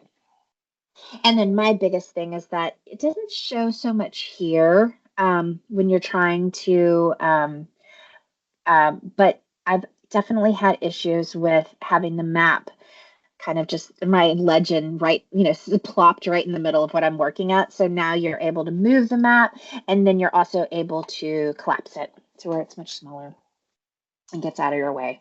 So a couple of mapping updates that I think have been really helpful, and at least for my work and how I use data, it's been helpful. But again, check it out and let's hear what you think. All right, let's go back to the next one. The next one is an ACS dataset message on top of the table and map. So let me explain what this is. This is trying to help. I'm going to click the logo and clear everything out. I'm also going to do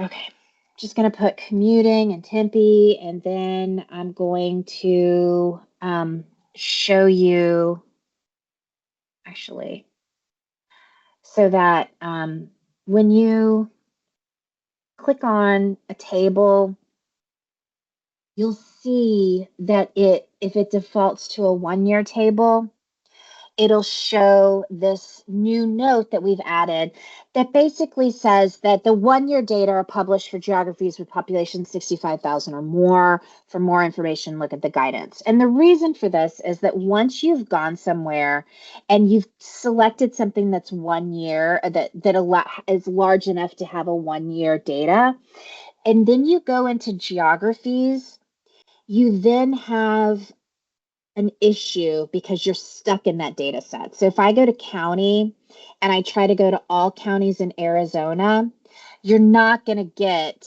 all of the counties back in Arizona. You're just going to get the counties that are available for the 1-year data that are large enough to have 65,000 population. And so that really puts people in a corner that they don't necessarily understand why that it is.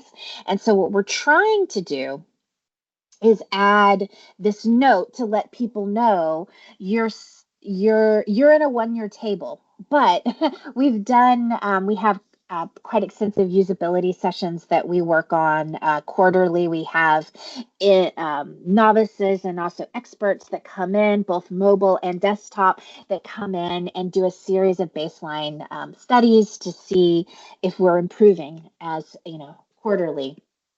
And we had 20 subjects. Each one we had 19 that missed the note completely as they were failing and didn't know why they weren't getting to a 5-year.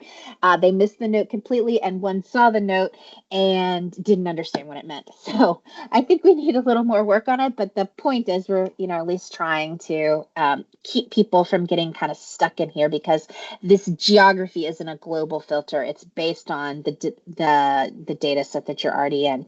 Now, if you go back to filters and you were to change those, this is more of a global filter so that you can work out of that. So anyway, I think we probably need a little more work on that, but that's the intention behind it.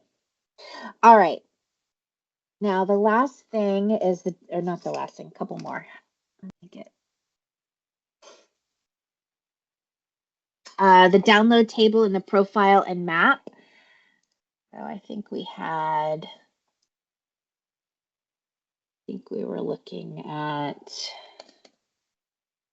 and then we can go over to the profile.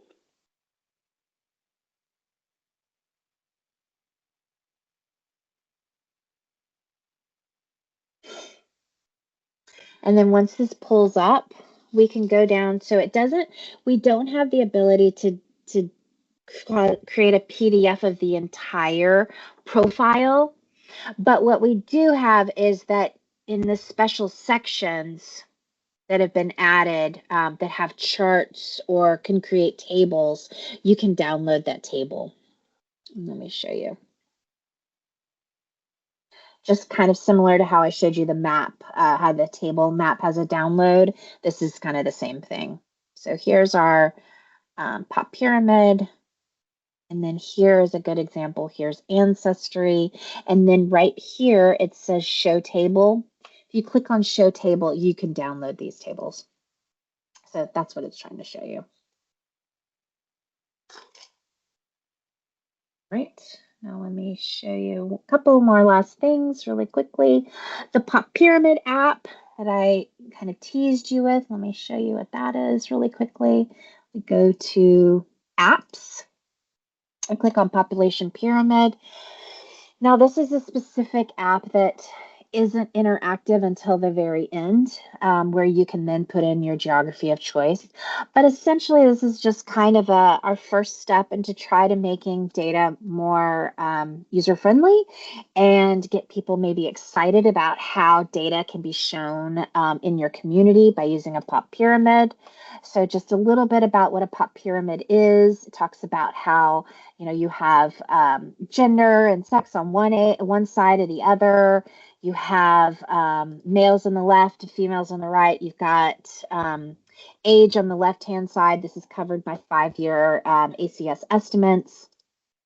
And then just the shapes and what it looks like in the US right now.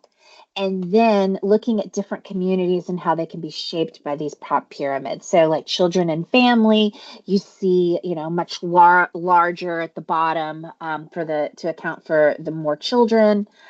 And how that kind of changes. College towns, you see kind of a little disproportionate number of males and females who are in that 20 to 24 age, because like Columbia, Missouri, also in Ithaca, New York.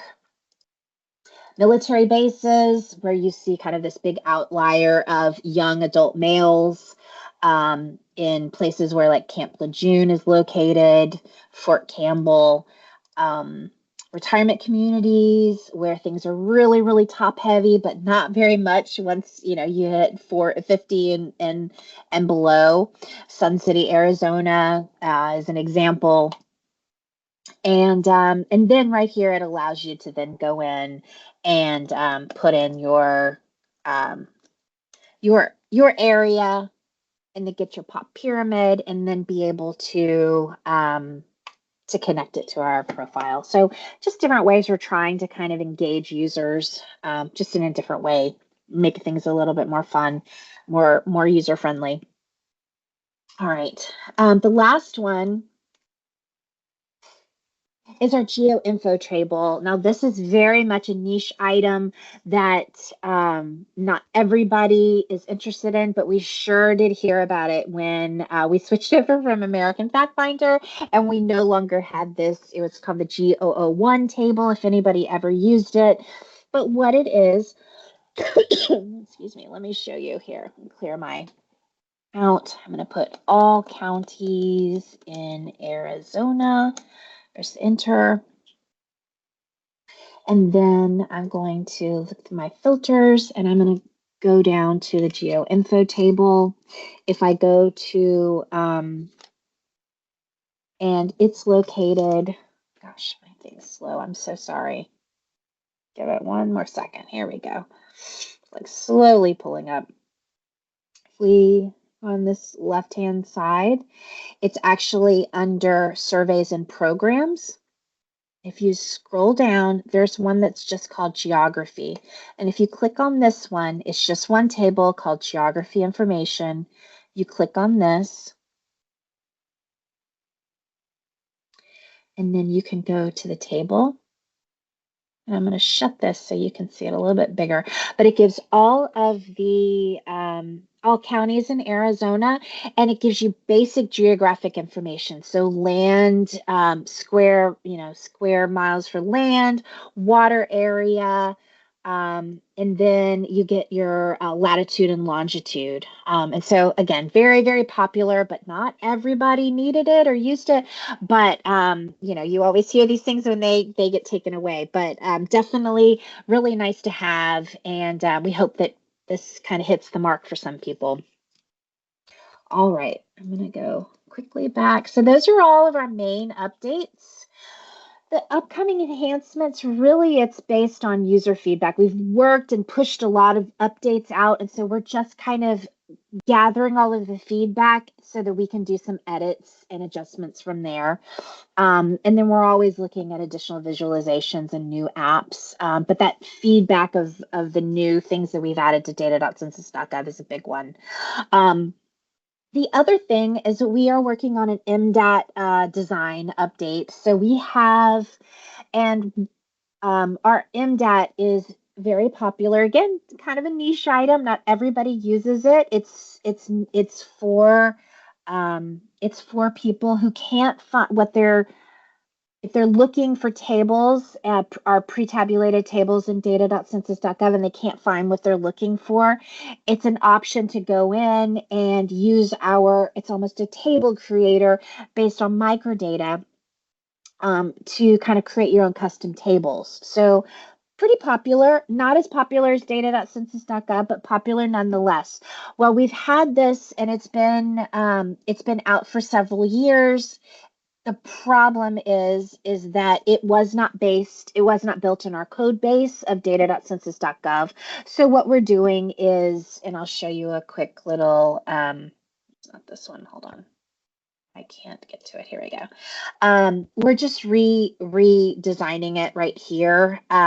And this is pre-release. It's not bad data, but it's or unreleased data, but it hasn't been released yet. This is in our sandbox.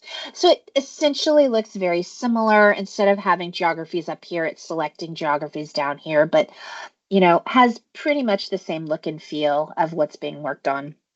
So we're trying to make sure that we have parity before we push it out.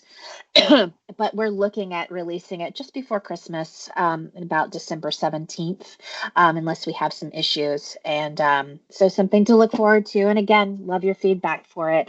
We haven't added any new bells and whistles. We're just trying to hit parity of what we have. And then from there, we can start adding things. All right. Okay. All right, now to our demo. So we did release those two big final 2020 products, the detailed DHCB, and then also just a few weeks ago, the supplemental DHC data. So I wanted to show you how to access those. But with those, I think you've probably been given a good overview of what they are, but just a quick update of why they're special. They're looking at so for the DHC, or Detailed Demographic and Housing Characteristics File B, the official name, it's a mouthful, but we call it the Detailed DHCB. So what you're looking at is it allows you to look at approximately 1,500 detailed groups, detailed racial and ethnic groups, as well as detailed American Indian, Alaskan Native tribes and villages. So very, very detailed information that's available here, and by specific subjects. So we had some other subjects released in the file A, but now we have additional ones available. And now we have household type for family and non-family households, and then tenure. And tenure is whether your home is owned or rented. And the detail that's available depends on the total population of the group that's you selected by the geographic level. And I'll explain a little what that means. Now, the geography that's available for this file B is nation, states, county, tracts, places, and then your AI, A, and NH areas. Now, some of the detail explaining this.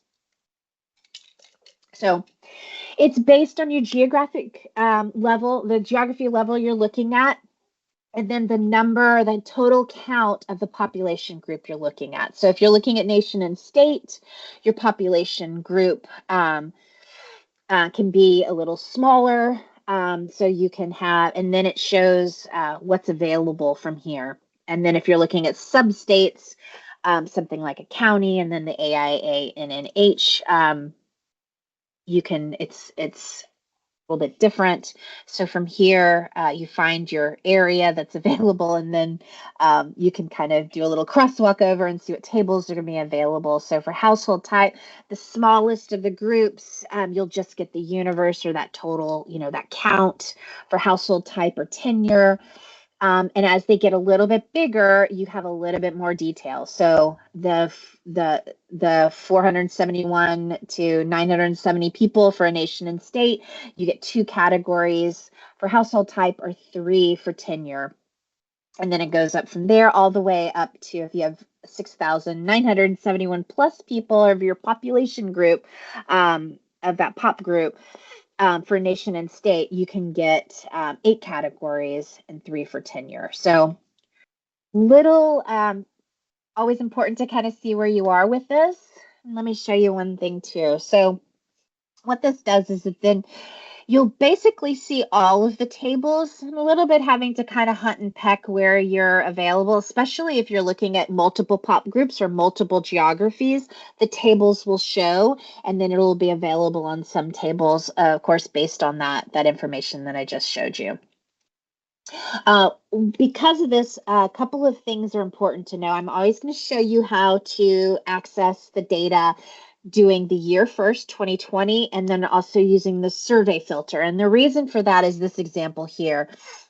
So when you put in 2020 and then you say that you're looking at the detailed DHCB, the pop group that returns, if you're looking at American Indian alone, is Navajo Nation alone. However, if you start out, oops, sorry. Oh gosh, what did I just do? Oh no. Here it is, sorry. If you start out without that and are just looking at the race and ethnicity and you're drilling down all the way down to American Indian alone, you get a choice of either Navajo Nation alone or Navajo alone. And that's because in 2000, it was defined as Navajo alone. And for whatever reason, there's always some readjustments and redefining between decennial years of certain areas. And so that's what this is kind of alluding to. So to keep you from having to kind of hunt and peck as much, if you know you're looking for 2020 data, this is a great way of just trying to kind of filter down your results as much as possible. So I'm going to show you 2 real quick examples, and then we'll put it out for any questions from there. I know I'm a little behind. So the first one is selecting multiple geographies, looking at the Mexican population in all counties in Arizona. So I'm going to click over to and clear my results, and I'm going to start. Oh, how am I? Go to Data.Census.Gov. All right, here we go.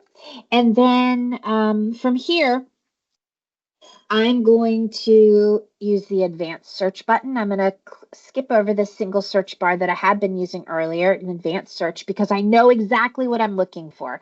I'm looking for the 2020 data, and I'm looking for anything that's in the detailed DHCB. So gracious, I'm not sure why this is so slow, and I do apologize.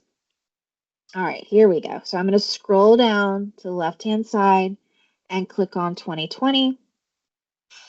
And then if you look, now there's only 4 that are available in surveys. I'm going to choose decennial census, and I'm going to scroll down to the detailed DHCB file and click on this.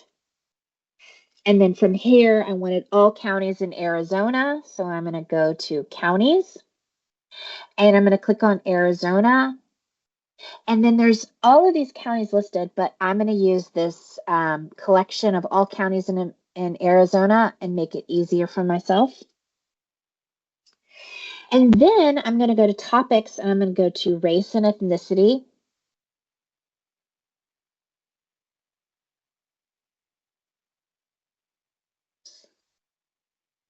Hold on, here we go. Topics, here we go, race and ethnicity.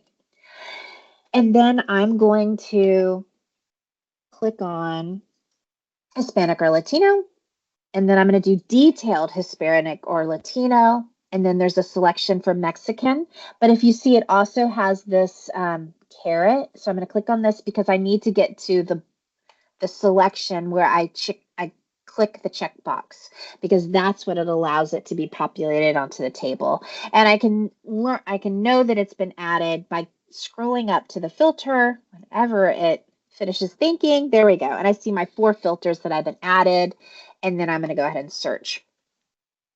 And it brings up my tables, and I'm going to look, and it's giving me the household, and I'm going to look at T03002 household type 2 categories, and I'm going to see what's available. So I'm going to shrink this a little bit, and I see that Apache County, Greenland, La Paz, those are available for family households and non-family households. I'm going to see if some other ones are available for a little bit more data behind it.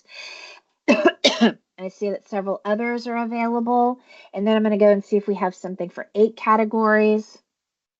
And we do. We have some geographies. There's Maricopa is available, Pima, Pinal, Yuma. So based on the population group, in the section that was available, we were able to get for some of them 8 categories, but for others just 2 categories. So all based on population size and geography level. All right.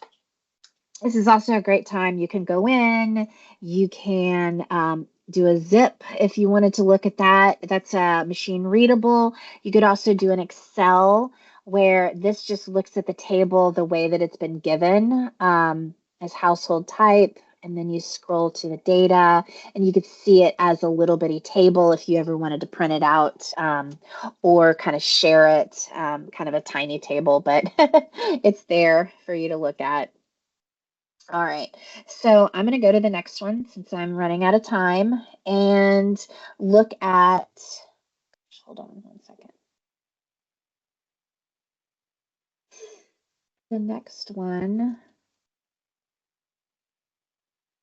Okay, which is, oh no, oh my gosh.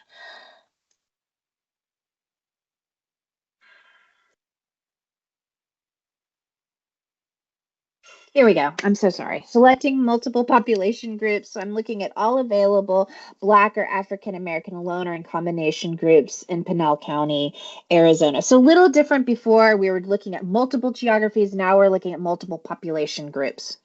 So I'm going to click over to Data.Census.Gov. I'm going to clear it. Do the same thing. I'm going to go to advanced search. I'm going to scroll down and do 2020. For my year, I'm going to go to decennial census and I'm going to choose the file B. I'm going to go to county and then I'm going to choose Arizona and I'm going to scroll down to Pinal County. I just wanted to use that one.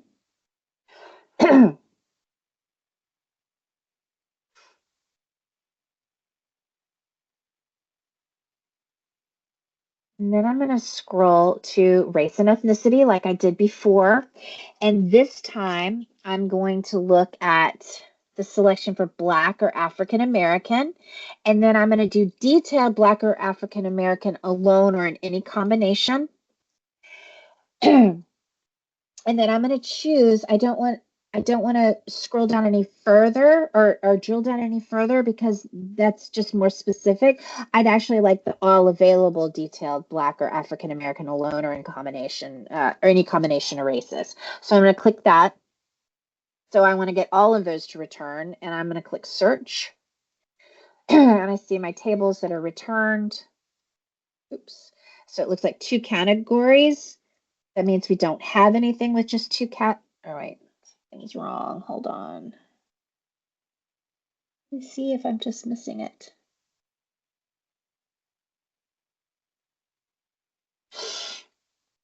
All right, now let me see what I did wrong. So file B and combination. All right, let me go and just change this up. I might have messed my filter up.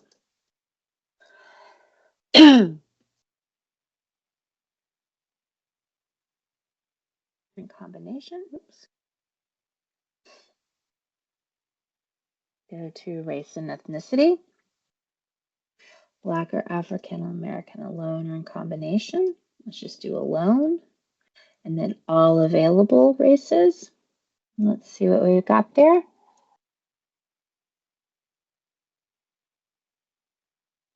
Oh, hopefully there's not something wrong on our end.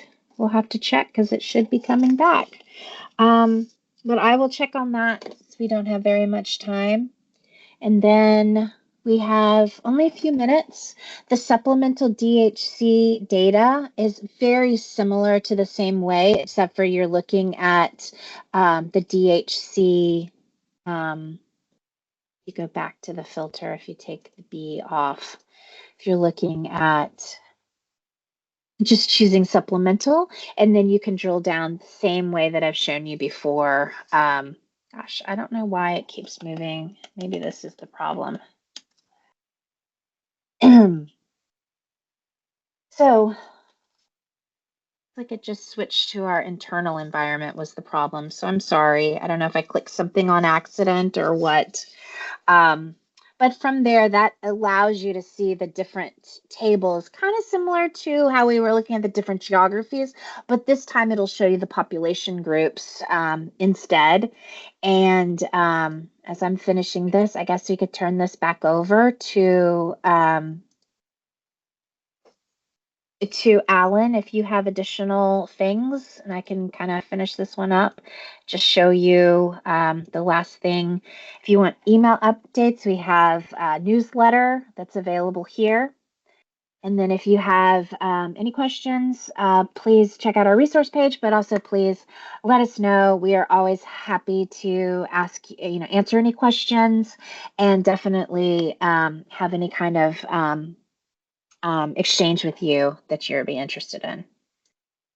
So I'm gonna stop sharing and send it back to you, Alan. Okay. Well, thank you very much, Connie. Sometimes those things happen with the. Not sure what happened, so apologies to that. At least we have a slide deck that has all of the information in it. So I'm sorry about that. Oh, it's okay, no problem. Well, thank you very much. I see that we've got a couple of minutes. Did anyone have any questions that they wanted to ask Connie about any of the information? If not, I want to thank everyone for being here today, and we're going to look forward to another great meeting tomorrow. We'll be looking at sort of the other side of the census, that